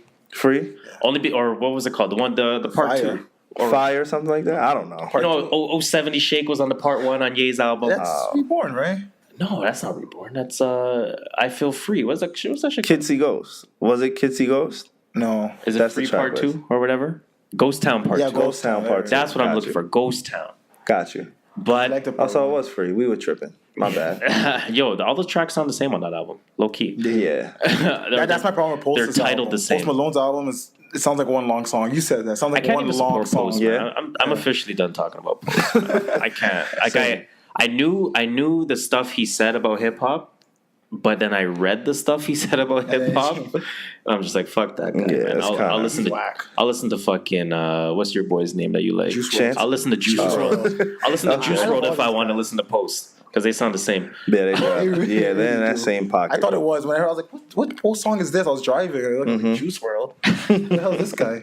Yo, it's a good music themed kind of day, man. It really is. Because we're about to get into some Travis Scott shit. You like Travis Scott, right? Yeah, man. When's Astroworld dropping? Hold on. When is it dropping? I wish I knew. First and foremost, shout out to one of our viewers. Actually, this is a user submitted question. Oh, nice. We did the whole we did the Ask FM thing. Remember that shit? Ask FM was lit. Especially with the ladies. I don't know how y'all. You know what I mean? Like, yo, Ask FM back in the day was. That's how you know your crushes are revealed. You Ask FM on the low. So Instagram definitely stole Ask FM's idea, but we shot the question, and shout out to Lisa Mai. She might be a future guest one day. Actually, what's going on, Lisa? How you doing? She does some custom designs on some sneakers. It's actually pretty dope. That's what's up. Y'all can check her out at Lisa Mai, LISMAI. So she took the A out of Lisa. But shout out to her, man. But yo, Travis Scott, you're a fan. Yeah. What's going on with Astroworld, man? I don't know, man. Like, I don't know what to expect. I don't know when it's coming out. It's kind of like the Chance thing with you, how you caught on early. Like, I caught on to Travis Scott super early. One of my closest friends and my younger brother, they're like huge fans. So I'm invested in Travis Scott, like as we pretty much all are at this point. But for Astroworld, I don't know. I hope he goes back to his days before rodeo kind of style. I don't think that's going to happen. It's not. I'm going to cut you both off for a second. Money. I'm not going to lie. The same effect social media has had with Chance, it's kind of getting there with Travis for me. Yeah, really. I never tuned into Travis. No, really. At first. Right? I remember you put me on this shit. No, I'm on the new age rappers. You on new age rappers. But that's interesting. I used to refuse to listen to it. Like, How just come? the new age sound. I was just so locked in, The like, auto-tune I'm not doing it. I'm not doing it. I want to listen to lyricism. I'm not doing the Travis Scott thing. Okay. But then obviously I started to accept it. But it's kind of that same effect where it's like, to me, there's a page that we follow. It's called Rap Debates. They're pretty dope, actually. They got Travis Scott on every discussion. And I'm talking which rapper has the better trio. They'll put up Kanye's 3 best projects, then they'll put up Jay-Z's 3 best, and then they'll put Travis up Scott. Travis Scott. I'm like, come on, son. Yeah, he's not there. He's not, no. Even though some of Kanye's projects are his. Yeah. You know what I'm saying? But I get what you're saying. I understand. But like, Astroworld, man. I'm starting to see the timeline start posting shit like day 800. So are you gonna listen to it? I'm gonna listen to it. Yeah. I'm gonna check for it. I am waiting for it. I'm excited to see. This is supposed to be his project. This is supposed to be his biggest project. So I'm excited to see what type of preparation are you gonna give me, right? Like the same way that the same preparation that was put into 444. Obviously, it's a completely different tone. Yeah. The same preparation that was put into 444. I want to see on this. The same preparation that was put into even Twisted Fantasy to some degree. I want to see on this too, right? So I want to see that full But you want this to be his classic. Exactly. You want this to be the one. We've been waiting for so long. Yeah. That makes sense. Let's see what happens. It's like Nicki's album. We're waiting for it. That has to be good. Yeah. She's pushed it back how many times already? Oh, Nicki. Like, we need this to be good. Pushed it back quite some time. But the difference is she kind of peaked already. You know? Yeah. Travis Scott, we don't know if We he's don't know what peaked. to expect from him. This album You know, will determine. this will determine if he's peaked musically or not. He is dealing with the Kardashians and the Jenners now, so who knows what kind of effect he's that dealing- may He's got have. momager. He's not Yeah, dealing like- with the Kardashians plural. He's dealing with the main one. Yeah, Chris. you're right. Yeah. Not wow, even she Chris. is. She Kylie. She is the main Kylie, one. my nigga. It's Kylie Who do Jenner. you think her manager is? $1 billion company. Manager, Chris. Yeah, she is It the is main Kris one now. Jenner. So She's who the- knows what type of effect that'll have on it. But yeah, I kind of want to hear him because he kind of starts to sound the same now. His features are starting to sound the same. The cadence is the same. The lyrics are the same. Yep. So maybe he was burnt out in his time away because there was some at one point, maybe last year or maybe the last 2 years, every single hip hop album had featuring Travis Scott. Yep. Everybody, and it always kind of sound the same. But certain people can get away with that. Yeah. You know why I hope he doesn't do it's like what he did with Trap. What's it? Trap Night. The one You're asking the wrong person. Birds in the Trap Night. Yeah, something like his Birds in the project. Trap. He had Sing almost every McKnight. song was had a feature. Yeah. I want to hear a Travis alone song. That's what I'm hoping he does. Give us a few of Travis Scott featuring someone else. Give That us makes Travis sense. Scott. So do you guys think he's being hurt by good music?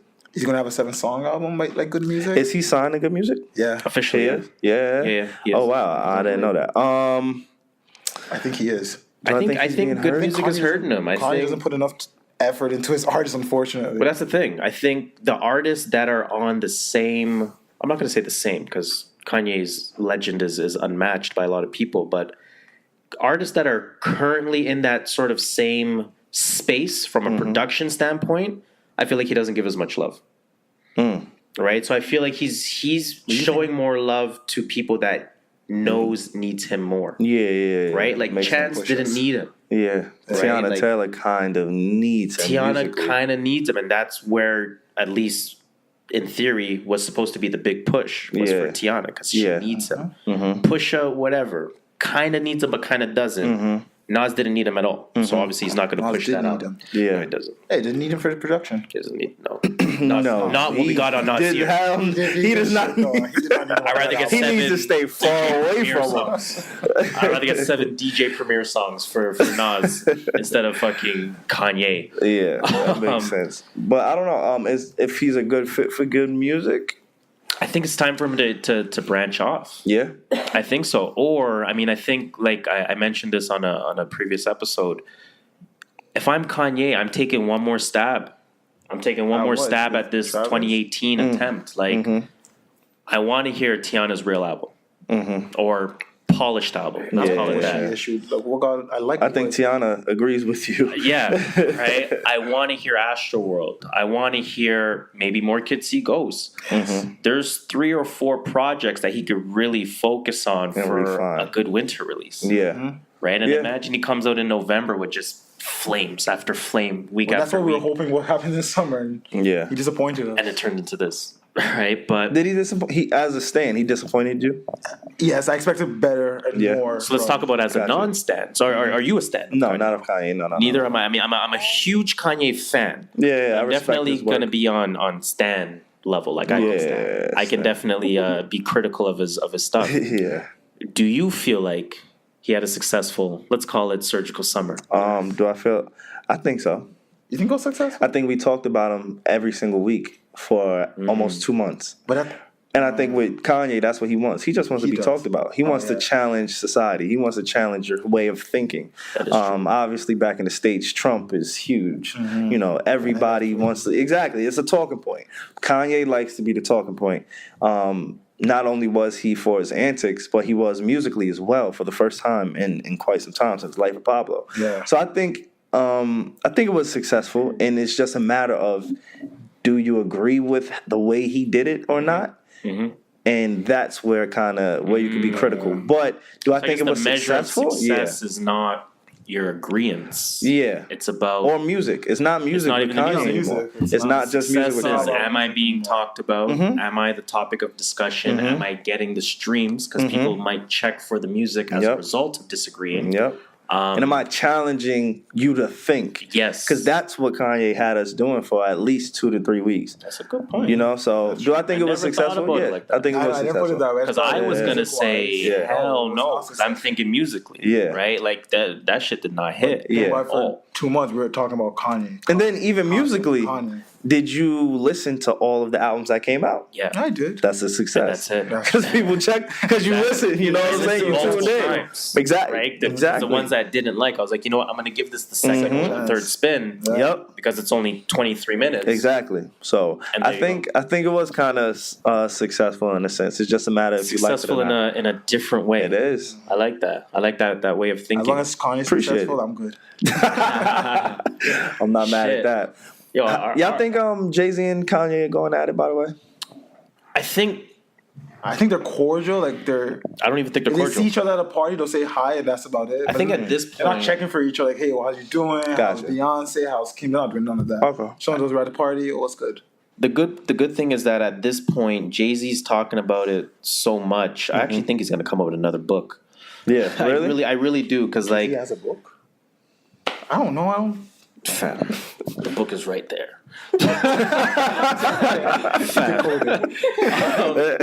But like it's funny. Like I'm listening to. So for example, I listen to a lot of Charlemagne, and anytime Charlemagne talks, I realize he repeats a lot of the things that that ends up being in the book. Yeah. Right? Like, he kind of like 48 laws of power shit. Like oh my god, he's so see-through. I see it, and I don't mean that as a diss. Actually, he's one of the people that I study a lot. But I'm starting to notice Jay-Z say some of the same things over and over again. And I'm looking at, like, we're talking about the podcast fix earlier on. I'm starting to get into Rap Radar podcast now. Really? Right? Like, I need a fix. I need a fix. That happens. Like, you just find something and it's like a binge. Especially after the Will Smith interview. I'm like, you know what? Like, I know these guys are good. They appeared on Brilliant Idiots the following week. And Elliot. Which was a good look. Elliot Wilson just followed me on Instagram, by the way. Yeah, man.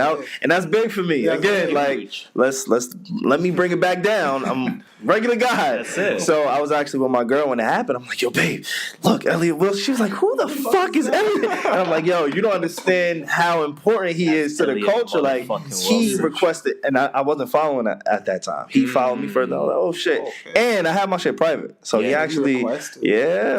So I kind of felt good about that. And type of shit. Yes, I'm on the same page as you though. Shout out to them because they doing great things. When I was looking one day, I was looking for a few podcasts. I was looking for something new to listen to. Yeah. And I found a Rap Radar. I was into a lot of the old interviews. Like, these guys are pretty cool. Yeah. No, I didn't know how they look until they got to really idiots. Like, they're experts, right? Like they're good at their craft. Elliot's like my grandfather's. Yeah, man. He's shout out to them, OG. But I re-listened to the Jay-Z interview that they did sometime last year. And I noticed Jay-Z said the same thing there as he said on the David Letterman interview earlier this year, if I'm not mistaken. That interview came out. And what he's saying is he's preaching the same narrative, is that Kanye knows what he did wrong. Kanye knows that he knows. You know what I'm trying to say? Yeah. Like, he keeps repeating that same message. So to me, what it sounds like is that Jay-Z felt disrespected. Kanye knows he's wrong, but Kanye maybe has too much of an ego to approach and be like, yeah, I was wrong. Yeah. Let's switch it up. You know what I mean? Let's be good. So all that being said, I don't think they'll see eye to eye. I don't think they'll see eye to eye for a very long time. And when that time comes, if ever, and when that time comes, it's too late. They're just so different. Exactly. Like their moral, where they... That's the thing, right? Like I think they're just so different. At this stage in their life, their moral compass, if you want to call it that, they're on such opposite ends of one another nowadays. Yeah, I think so. I agree. I want to get into Charlamagne. You say you're a huge Charlamagne fan. Are you?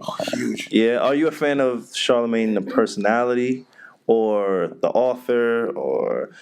Leonard, whatever. Like, it's a personality, to be honest. The personality? Yeah. Okay, all right. Yeah, same. Podcast Charlamagne or Breakfast Club Charlamagne? I used to be listening to Breakfast Club. I don't listen to Breakfast Club no more anymore, so it's Podcast Charlamagne. So you agree with Maul? They're quiet. It's quiet for them. Breakfast Club.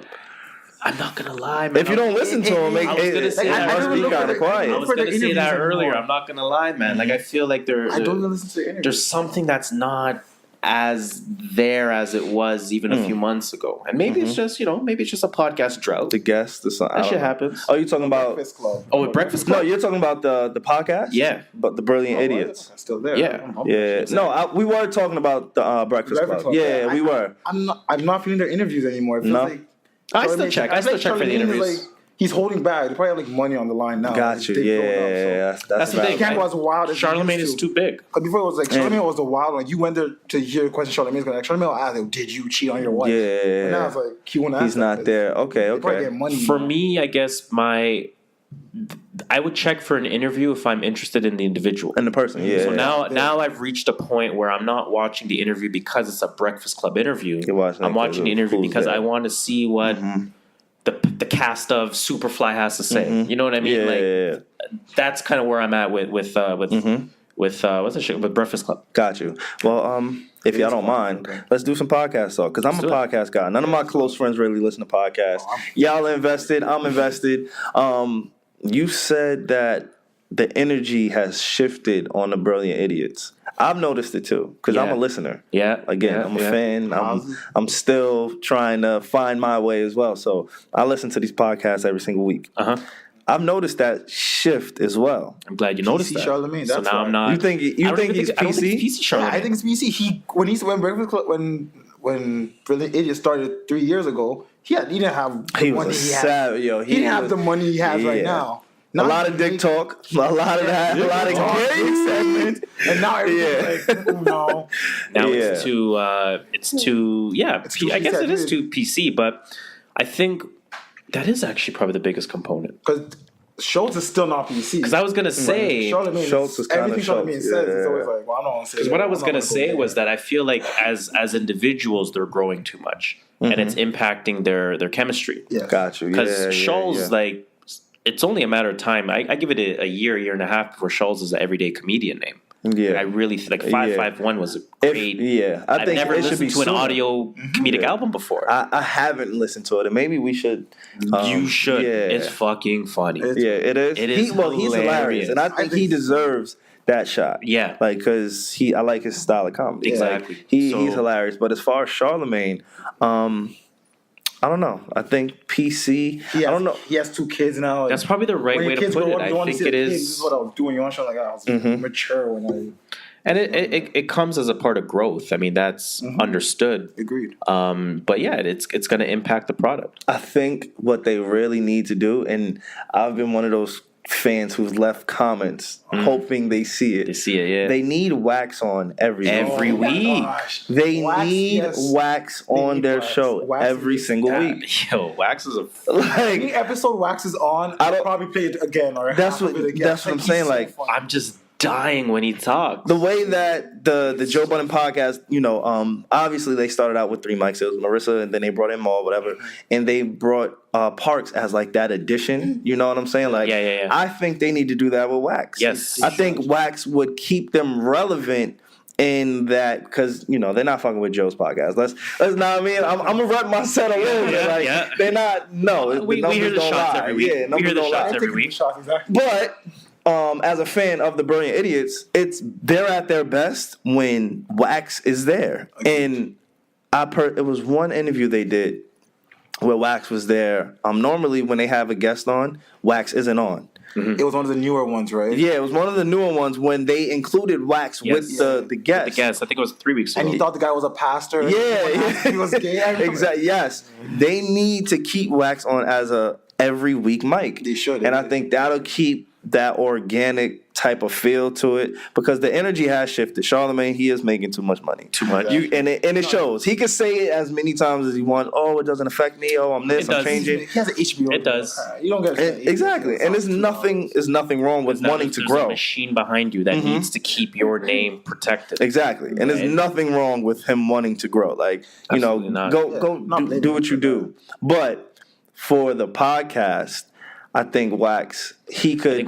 fill that void that Charlemagne isn't filling anymore. Because now lately, like before when I was listening to Brilliant Idiots, you kind of filter your way to Flagrant 2 as well. Like podcast. How y'all feel about that one? I like that one way better now. Oh, wow. I wasn't expecting you to say that. Which is surprising. No, I still like Brilliant Idiots more. I like it just if I'm looking for something to laugh at. It's a filler. It's a nice filler. Yeah. But you like it more. I do like it more, I guess, because it's consistently funnier. Right? Like Akash to me is also funny. Yo, he's underrated. He's underrated. Right? He's funny. No, he says some shit. He does say a lot of outlandish shit. He says some shit. Andrew Schultz is extra flagrant on Flagrant 2. And then Kaz keeps it in check, right? So it's kind of like they all play their role. You get a good balance with that, and it's like you said, I'm not really listening to it to get groundbreaking ideas. I'm kind of just listening to pass the time. For entertainment. So I find it's just more entertaining nowadays. Okay, that makes sense. Right? Brilliant Idiots, they become stagnant. Like, you almost can predict what their show is going to sound like. Yeah. If it doesn't have wax, at least. If it's just the two of them, you pretty much know, all right, this is how it's going to go. Yeah, nothing I think you surprises need somebody you else. Even if it's just like when they have guests, they're fun. Like them two are funnier. When they have guests, when they have wax, those two are funnier. So I think it's kind of like you said, like even just with getting Stefan Need to Know, you might need a female voice, or in general, you might need a third voice. Yeah, it might not need to be female, but you might need a third voice that's committed to being there on a weekly basis. Yeah, and that would be fun as a listener to have wax on. I think that would be. Wax is huge. That would be. He's hilarious. I'm sorry to take the interview or the show off track, but I don't get to talk like me and my girl.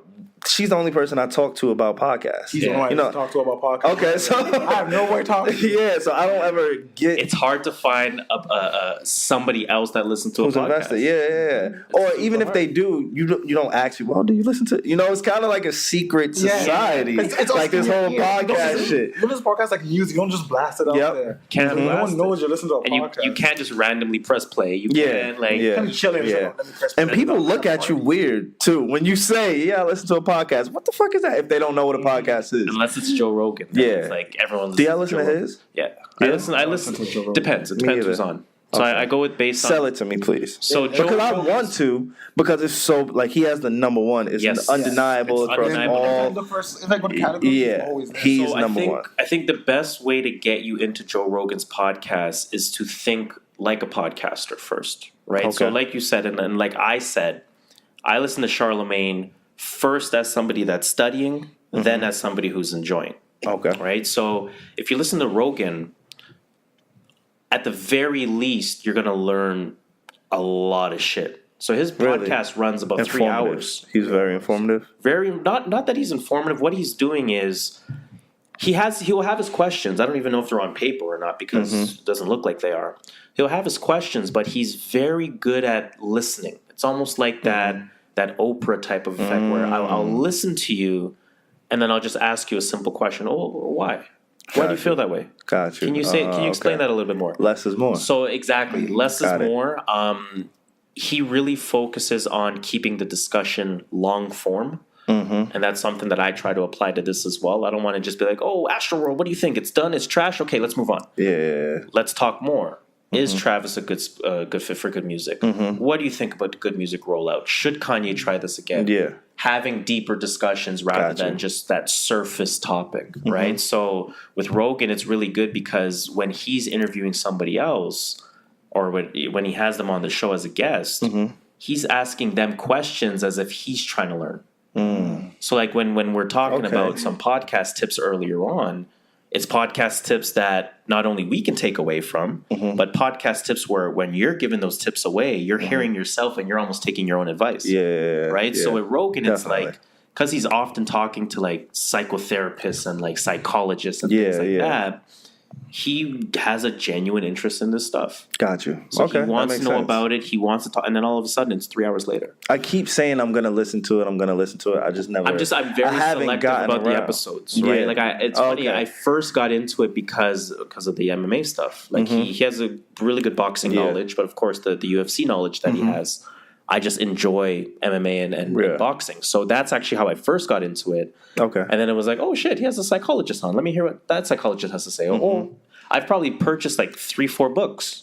Of his? Of not his, or just but of guests that he's had. Oh, really? Wow. And I just say, fuck it. I like what they're saying. I'm going to go buy the book. Yeah. Oh, I got to look into it. I've been trying to get out of my comfort zone with podcasts. Rogan is it's hard to get out of it. It is because you want to hear what the people you want to hear talk about. Joe Rogan, I don't know what he's talking about, so it's taking some time for me to get involved. I would say start with the ones, start with more of the science-based ones that might pique your interest. It might be just like, for example, how psychedelics can change your mindset as to how you appreciate the world, as an example. Heard about that episode. So he'll have a speaker on that maybe has done some clinical trials or somebody that is an expert in the field or somebody that wrote a book about it, and then you're getting the full 3-hour discussion about it. It's available visually as well? Yeah, I believe so. Like I know there's more than enough YouTube pages where you'll find like, something. Okay. I think I've seen him being recorded on the camera before. So. Yeah, no, he's definitely visual. I know his podcast is visual. I just don't know if he has an official upload YouTube page or if it's just more like fan work type of thing. Nice. Right? All right, cool. I'll definitely look into that. Yeah, no, definitely check that shit out. All right. So I'm sure you've heard Kawhi Leonard. It's bittersweet. The newest Toronto Raptor. Ooh, that number 2 jersey. Kawhi Lowry wear 2? No, Kylie wear 7. 7. Yeah. Damn, man, you supposed to know that. You from Toronto? You from Canada, Toronto? Like, nah, man, you supposed to know that. Quick brain fart. It's all good. It happens, man. So Kawhi Leonard joins the Toronto Raptors, man. It's a lot of mixed emotions. A lot of people. So this is basically what's going on in the city right now. DeMar DeRozan was probably the only superstar that truly loved Toronto. I've heard. That's what I've truly loved Toronto. So in fact, he was happy his Twitter picture up until he got traded was him in a Blue Jays jersey. Yeah, really. Right? So he loved Toronto. He embraced it. He did. Embraced the city. And Toronto loved him back. Toronto loved him back. How do you know he embraced it so much? I mean, I know you guys live here, so he did camps. He had camps. You know, people go back to their states and do camps in their city. He does. He does the camps here. Toronto. Oh, okay, that's big. And I was looking at his Twitter, I think it was 4 or 5 days ago. It was like, I can't wait for that camp to start in that area of Toronto. Can't wait for this area of Toronto, that. So he always had Toronto on his mind, and even when he re-signed back in, 2016? Yeah. Yep. Even when he re-signed back in 2016, he had said he didn't meet with any other team. He didn't even. He could have got money. Yeah. He could have went to probably LA, where he's from. Exactly. Right? I thought he would go to LA. He didn't even meet with any other team because he truly loved being in Toronto. So it's like, for us to get rid of that hurt. Yeah. Because you knew the pain that DeMar DeRozan was going through. And he was also a good player. Yeah. And he's good. Very good. He also has his own mental health struggles that he's going through. Really? Yeah. So if I'm not mistaken, last season or throughout the course of last season, him and his girl broke up. He has a kid with her. I don't get these. I think his father had passed away, something like that. Yeah, his father. And I mean, just in general, your kids and your former wife or girlfriend at the very least now move back to LA. You're not seeing them every day anymore. You're not even seeing your own daughter every day anymore. She's not screaming at the sideline. It's always that's the thing. DeMar DeRozan's girlfriend, if you watch any Raptors game, it's like you can hear somebody yelling out on the shot clock, 5, 4. Really? You can hear it on TV. It's her every single time. That's crazy. I didn't know that. Right? So it's like, all of a sudden, you're no longer hearing that at Raptors games. DeMar DeRozan is visibly, mentally disturbed by this. He obviously can't do it.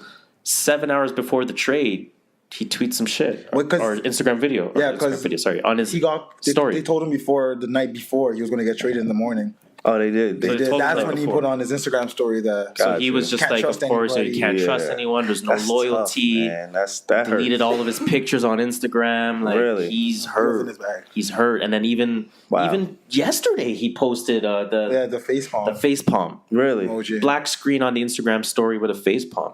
Still hurt by it. How do you feel about it? As being Toronto natives, it's bittersweet. It's bittersweet. It's bittersweet. Bitter because we got rid of DeRozan, who loved Toronto, as he said, and was our best player for the first time in a long time. Yeah. Let's go to the conference. Did we go to conference finals? Yeah, once? I think so. Yeah. But then as Toronto fans, we also know we kind of plateaued. We can't go anywhere with DeRozan, unfortunately. Yeah. 3 years in the playoffs, he doesn't show up in the playoffs. Yeah, and I think that's the thing. He was trash in the playoffs. He was trash in the playoffs. And I hate to say that, but he was trash in the playoffs. And he really was. Oh man, he was terrible. We know this, so we're like, okay, I'm sorry. It's such a name, but so it's like it was trash. It's like on one end, you really feel for the guy because again, he truly loved the city, truly embraced the city. But then on the other end, you think about it from a basketball perspective. And it's like, we got the better player in the deal, being Kawhi Leonard. We technically didn't have to give up much because we gave away our wing superstar and we received a wing superstar. Yeah.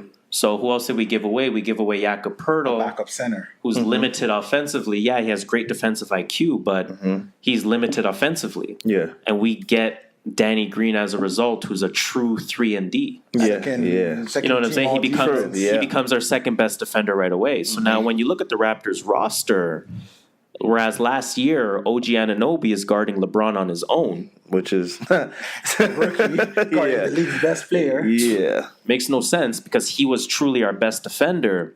Now OG Anunoby is probably our third best defender. So it's like the team truly got better. So from a basketball perspective, it's like, no doubt this is a good move.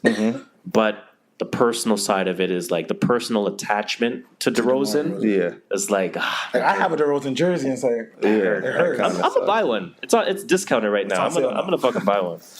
But yeah, no, with DeRozan, man, it's sad to see him go. It's bitter, like I said, bittersweet. Right? Like, yeah, I mean that's the thing, and especially in New York, we're so caught up in what's going on in New York and what LeBron. Is going on in New York? Like I don't even know. Porzingis, I don't know. I'm not a Knicks fan. Are you not a Knicks fan? No, I'm not a Knicks fan. Surprisingly so. Like I grew up, I was like a whore when it comes to NBA teams. Yeah, I was everywhere. Like I was a fan of players for basketball. So growing up, it was Tracy McGrady at first, and then as he kind of aged out, it was Dwayne Wade. Where the Toronto Connect came from. Yeah, yeah. So it was Dwayne Wade, and now I never really stuck with a team. But when you live in New York, it's all about the Knicks. Even though no matter how bad they are, you're gonna hear about the Knicks. They're still the most valuable NBA franchise. Exactly. Right? So to hear you guys inform me on DeMar DeRozan's personal struggles and things that, I just wasn't hip to. I didn't know. Yeah.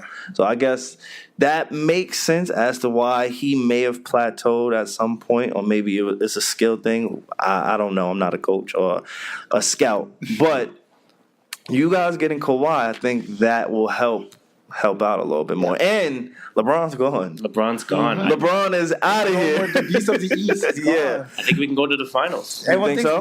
we should be able to go to the finals. I think so. I think Boston. You could take Boston. When we take a look at Boston's roster and we take a look at, before the trade happened, Boston was a threat. Boston was locked to go to the finals. Boston was probably locked to go to the finals. But now when you bring aboard Kawhi Leonard, he's going to guard anyone on that team. Arguably top 3. He'll probably lock Kyrie. For last season. He'll probably lock Kyrie. And then you have, again, Danny Green, who's a legitimate defender. He's going to guard the Jason Tatums. He's going to guard the Jaylen Browns. And then again, you have OG, who's now your third best defender and is a very capable defender. So now, because we got so much better at the wing position, which is a big position. That's where Boston's strengths are. It is.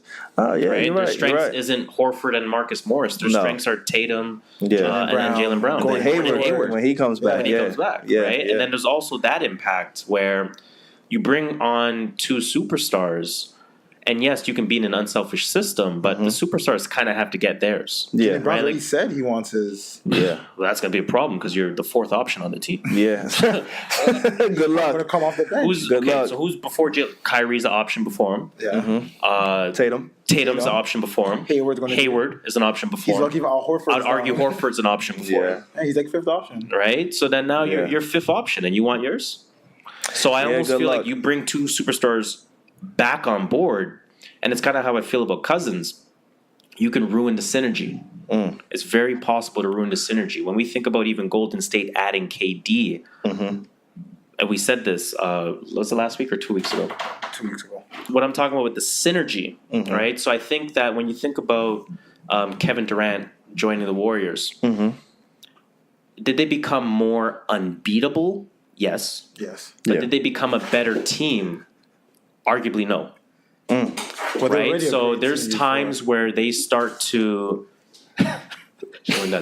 there's times where they start to depend on KD too much. They play iso ball. They're up by 8. They play iso ball with KD. All of a sudden, they're only up by 4, and then it takes the Splash Brothers, and then they're up by 10. Right. So what I'm finding is when I really watch the finals, and there's times where Durant iso ball made them worse. And what I'm trying to get at is when you bring about superstars, people that have to get theirs, it doesn't always make your team better. Yeah. Right? Like, it really could make your team worse. Said he's not coming in there expecting to. No, but I'm saying it's a potential. A night. It's a potential X factor. Really is all I'm trying to get at with that. Like, it's a potential X factor that an additional superstar on your team can ruin your team's synergy. Gotcha. Makes sense. And now Boston is adding 2 superstars. Okay. Does Spurs get better with this trade? No. That was pretty simple. Nah. No, but like compared to last season, without Kawhi, are they going to be a better team? Without Kawhi. Oh yeah. Do you think Popovich is going to turn him into a superstar, DeRozan? If he wasn't already there? Nah. It's too late. Nah. Because the reason he isn't a superstar isn't because of coaching. It's more so of his heart. The heart. It's like the intangibles. and mixed with the fact he's not a great shooter. So unless he improves on things that we know he can or can't do, that's the only way he can be a superstar. I think he kind of peaked as far as his natural given ability. You know what I'm saying? Like, now it comes down to, can you hit a three? Fair enough. Can you be relied on? And at this stage, it's like, can you even get that much better to do that? Exactly. Yeah. So he's older than that. He's probably 30. He's probably 30, something like that. So let's get to some predictions, man. So Raptors, we finished 59 wins last year. 163 and whatever the math is. So you think we're gonna get 63 wins? Yes. Okay. 63. You have a prediction for the Raptors? I'll give you guys about. You said 63. That's wow. I think we'll get 63. No LeBron in the East. Exactly. No LeBron. We won 59 last year with LeBron in the East. You don't have Casey anymore. You don't have the coach of the year anymore. Well, we have supposedly the person that taught Casey. Yeah, but it throws something off when you lose, especially with Lowry's and DeRozan's friendship. Yeah, because not only was they like on the court, they were like legit friends. At least it appeared that. But 63, I'll give them about 52. 52. No, you know what? I'll give them. You know what? I'm going to stay there. 52. I'm going to give it 52. 52 is a lot of games. The American perspective. Maybe it's the unbiased perspective. I think maybe 55, but 63 is a lot of games. Like that's. I think we get 60. I think you get 60. I think if Kawhi's healthy, we get 60. If Kawhi is healthy, this is Kawhi playing at where he left off. No, we'll take an 80% Kawhi. But that's like DeRozan. Do you not think that the coaching change or the staff change will play a part? And also, everybody's going into it thinking this is just a one and done year. Like all the reports are saying he's done after this, he's not staying. There may be a chance. Does that affect the team? If they know he's only here for a year, like how hard will they really play? I don't know. I kind of look at it the same way as Paul George. I mean, that the media was saying was a 1 year thing as well. Yeah, he's going to LA, right? Yeah. So I don't think it's written in stone that Kawhi is done after a year. I think if he likes the city, he likes the privacy. I think if the fan base embraces him the way that they should, and more importantly, if he performs the way he should, then you're in a LeBron-less Eastern Conference where Boston's your only threat. I mean, Philly's a huge threat as well. Yeah. If he goes to the finals, for example, that's the thing. Yeah, if you come back, you're healthy, you go to the finals, your team's winning, let's say 62 games. Do you want to go share that light with LeBron over there? LA? Yeah. No, you're right. That makes sense. Lonzo. But that answer could still be yes. It could 63. You don't know Kawhi. We'll see. That's pretty high. What's my prediction? Did I say 60? You said 60. Yeah, I'm going to go with 60. 60 is my official. And then in terms of performance, we think the finals, we think the Eastern Conference finals. What do we think? Conference finals. Or what's your expectation? My expectations is finals. We're going to go conference finals. My expectation is conference finals. The East is kind of weak.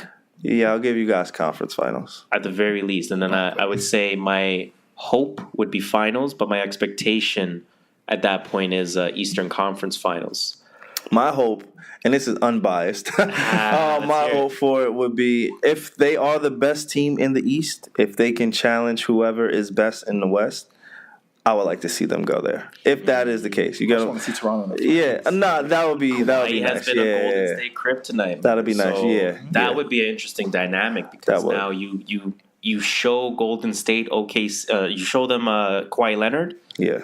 Something might be there. There's now a new battle going on besides the actual teams facing each other. Got it. So that's going to be interesting. That should be kind of fun. Random thoughts, man. Let's get into some random thoughts. I think this was a win-win scenario for Toronto.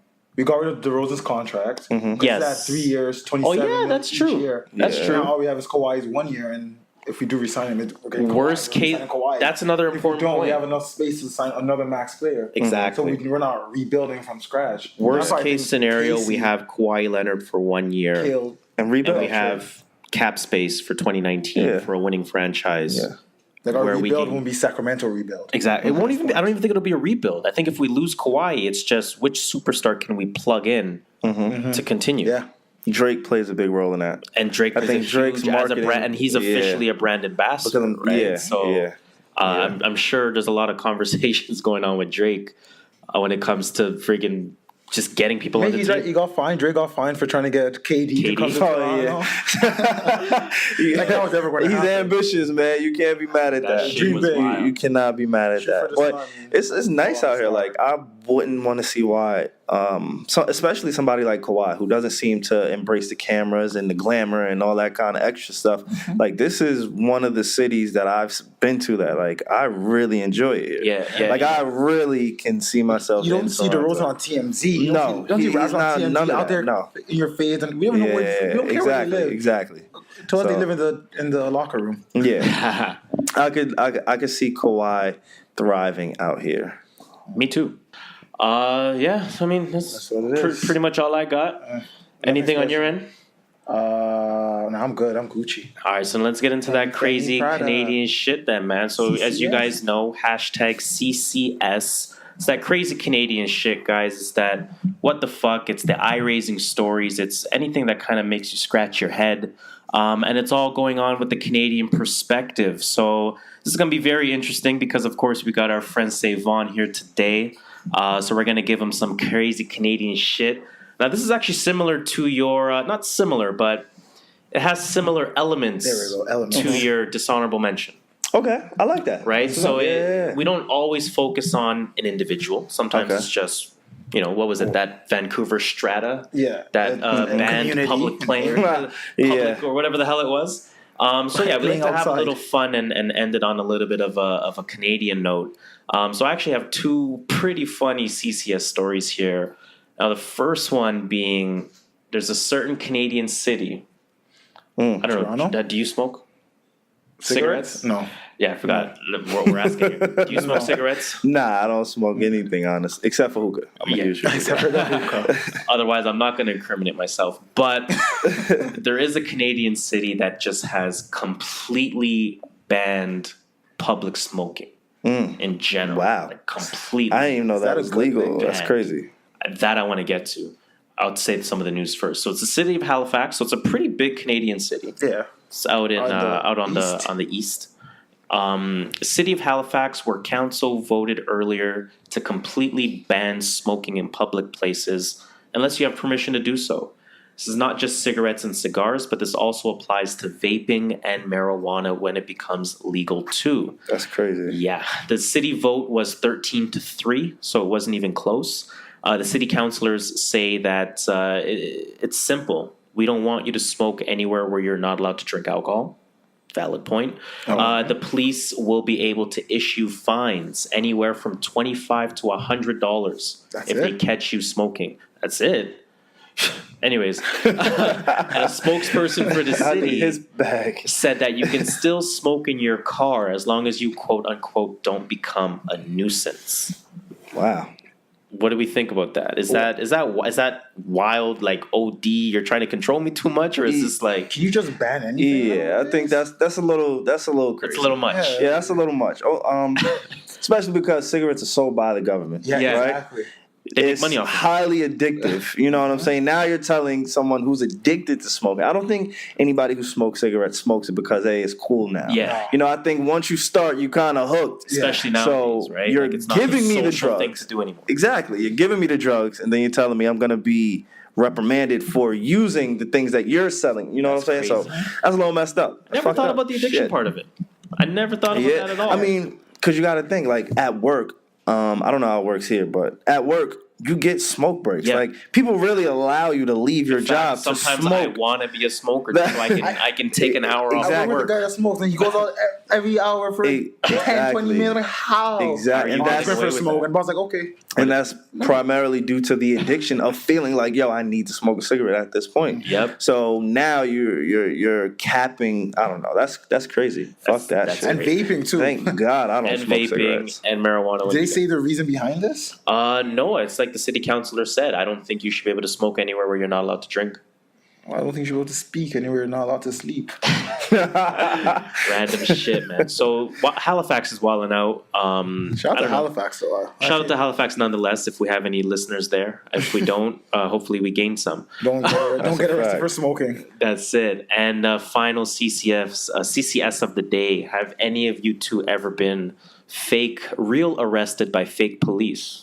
No, I've never been. How can you be arrested if you're in Rio? Nah. Yo, this is probably the funniest crazy Canadian story I've ever done. They're probably trying to steal from her or something. Personally. So you're aware of, like, you get those spam calls all the time. Yeah. Canada Revenue Agency, you owe us $10,000 or you're going to be arrested tomorrow or some shit, right? That's crazy. So there was a 58-year-old woman. She's from Vancouver. She was arrested by fake police as part of a Canada Revenue Agency scam. Not Canada Revenue Agency. That's basically our IRS. Gotcha. Right? To put the comparison there. So the woman received a phone call on Wednesday from a person claiming to be part of the Canada Revenue Agency, informing her that she owed $6,000 in taxes. Sheesh. And that there was a warrant out for her arrest. Before I even continue the rest of this, what does she owe for her to even fall for this? You have to owe them for you to think. You gotta owe something. Yeah, like to be falling for this. Maybe they just call her slipping. Like maybe she just heard the numbers and said, "Oh shit, I'm fucked." I have no idea. I get that call probably once a week. Yeah, I probably got that call 3 days ago. If I go and check my call logs, yeah, that's and crazy. I'm just like, shut up, and I hang up. Actually, have you seen the full thing before? Yes, it's like they're going to arrest you. I try to get connected to them. Yeah, I try to get connected to them because I want to hear the person on the other side. I'm like, are you guys cool with scamming people? Are you aware that you're doing that? And then they hang up. Right. So, but nonetheless, that phone call, the woman received another call from someone claiming to be part of the RCMP. Now that's our highest level of police, essentially. Gotcha. Who convinced her to disclose her personal information and location.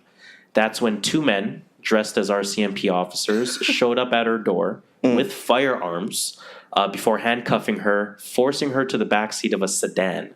Wow. Okay? Not even a police car, a sedan. The woman was then taken to a Bitcoin machine. Okay. They have machines for Bitcoin? I thought it was all online. Where she was then forced to deposit the cash before she was abandoned by these fake officers. That's crazy. I have what to say to this. The craziest. I can't even say it. That's how crazy it is. Crazy Canadian shit. That's the craziest I've ever heard. Yeah, that's nuts. Oh, be safe out there, people. Yeah, that's crazy. Don't fall for those phone calls. Yo, I don't be know safe. What else to say. Don't fall for fucking phone calls. If you know you don't owe anybody anything, don't fall for it. If you think you owe somebody something, don't fall for it. You gotta do like your research. Like you gotta be able to backtrack. Okay, is this who I'm talking to? I spoke to them this time. What company is it from? Like, she kind of deserves to get finessed if you're gonna go along with it. In that sense, I mean, if we're gonna keep it 100, she kind of deserves it. Yeah, like, how do you fall for that? Yeah, right. Like, I received some emails from PayPal, and I'm like, you know what? This shit might be real. I think some shit's going on with my PayPal account, but I'm not clicking the link in the email. Yeah, you have to PayPal. I'm going to go on my browser. I'm going to type paypal.com, and I'm going to figure out if my shit's really fucked up. Yeah, right? So if she's not willing to do that, she kind of deserves it. Yeah, that's crazy. let's be honest here. She kind of deserves that. You want to get into your shit, or are we good? Not doing my shit today. Are we good? I'm Gucci. So with that being said, guys, this does bring you to the unfortunate end of another episode of the True North Views podcast. It's been great. We had a lot of fun today with our boy Savon. I had fun, man. Thank you. I appreciate it. We appreciate it. So as usual, guys, continue that conversation by telling a friend to tell a friend to tell a friend to tell a friend to tell a friend to tell a friend and tell another friend. Hey, hear that from Savon directly. That's from Savon. Savon said it. You got to do it. Yeah, man. So now how it works. We're gonna put a challenge out there to Savon. You said you were gonna do the next challenge. I did say I would do the next challenge. Podcast shit on you. I definitely said I would.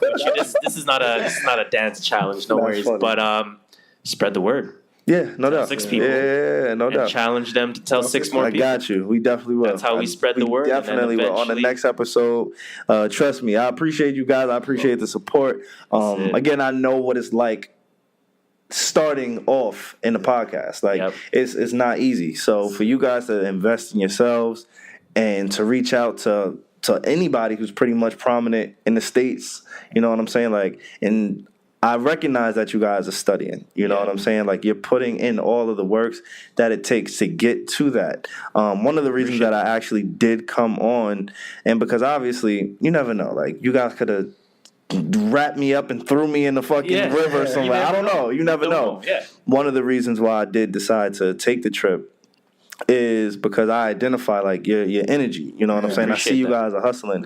You're laying down the foundation. You know what I'm saying? Like, and I'm not sure how podcasts are doing or excelling in Canada. Wait, how are they doing? Do you have like a prominent podcast out here? No. Because if not, I hope that you guys become that. Probably Extra Gravy. Official, unofficial. Extra Gravy's probably shout out to them, Extra Gravy. Extra Gravy podcast, okay, well, shout out to them. But I'm not familiar with them. I'm familiar with you. Exactly. So, it depends on who you are. Right? Like, we coin ourselves as Toronto's official, unofficial podcast. Yeah. That has irony in itself. So, hopefully you guys reach all the goals that you want to reach. We appreciate that. Again, one of the reasons why I came on is because I'm like, look, I would love to be able to say I met these guys. I worked with these guys. I seen something in them a little bit earlier. The same way you guys see something in me, Steph, and Alex. You know what I'm saying? Like, the Joe Podcast, he's going to get his listeners. Yep. The fact that you listen to me each week, bro, that's crazy. Like, for me, it's a great feeling to know, like, that you guys genuinely support and care about, what we're doing. So, once I booked the trip to Toronto and everything fell into place, I'm like, look, hey, hopefully they don't kill me. Hopefully I make it back home. That's it. But I would love to come up here and chop it up with you guys because I really appreciate it. You made a lot of that happen. Like, you reached out to us and be like, hey, where do you record at and that kind of stuff. So obviously I don't want to spill the full DMs. It's all good. Thank you. I appreciate it. So we really do appreciate that. So there's a lot that we're learning from even you every week. There's a lot that we're learning from Joe every week. There's a lot that we're learning from Charlamagne every week. And we're just, it's all learning. We're a growing network. Just across the board. Like, podcasting is such a new thing. No one has time to sit down and watch TV anymore. Exactly. Well, nobody wants to. On the go. Exactly. So just put in your ear, you're good to go. That's it. So I appreciate it. As we continue to grow, it's going to be people like us and people like you, Alex and Steph, that really start to take off. Like, guys that didn't really have that sort of connection, if you want to call it that, right? Like, we didn't have a radio like a Charlamagne. We didn't have the music career of a Joe Budden. We didn't have the comedic career of a Andrew Schultz. So we're kind of coming from nothing, right? We didn't have the UFC exposure that Joe Rogan has. So, we're all here as people that are kind of self-made in that sense. And hey, man, I hope that when you reach episode 100 and when we reach episode 100, we're like, we're on. Let's do it. We met that guy. We'll put on a TBT. Like, remember when Savon was on our podcast? I appreciate it, man, for real. So let them know one more time where to find you, where to find Need to Know, man. You can find me personally on Twitter, SLVTER. You can also find me on Instagram, Savon, SAVON. And then the same thing is Twitter, SLVTER. It's pretty simple. And then from there, you can find the Need to Know podcast. Again, we working on it. So just follow me and we'll be all right. Follow Savon and you're good.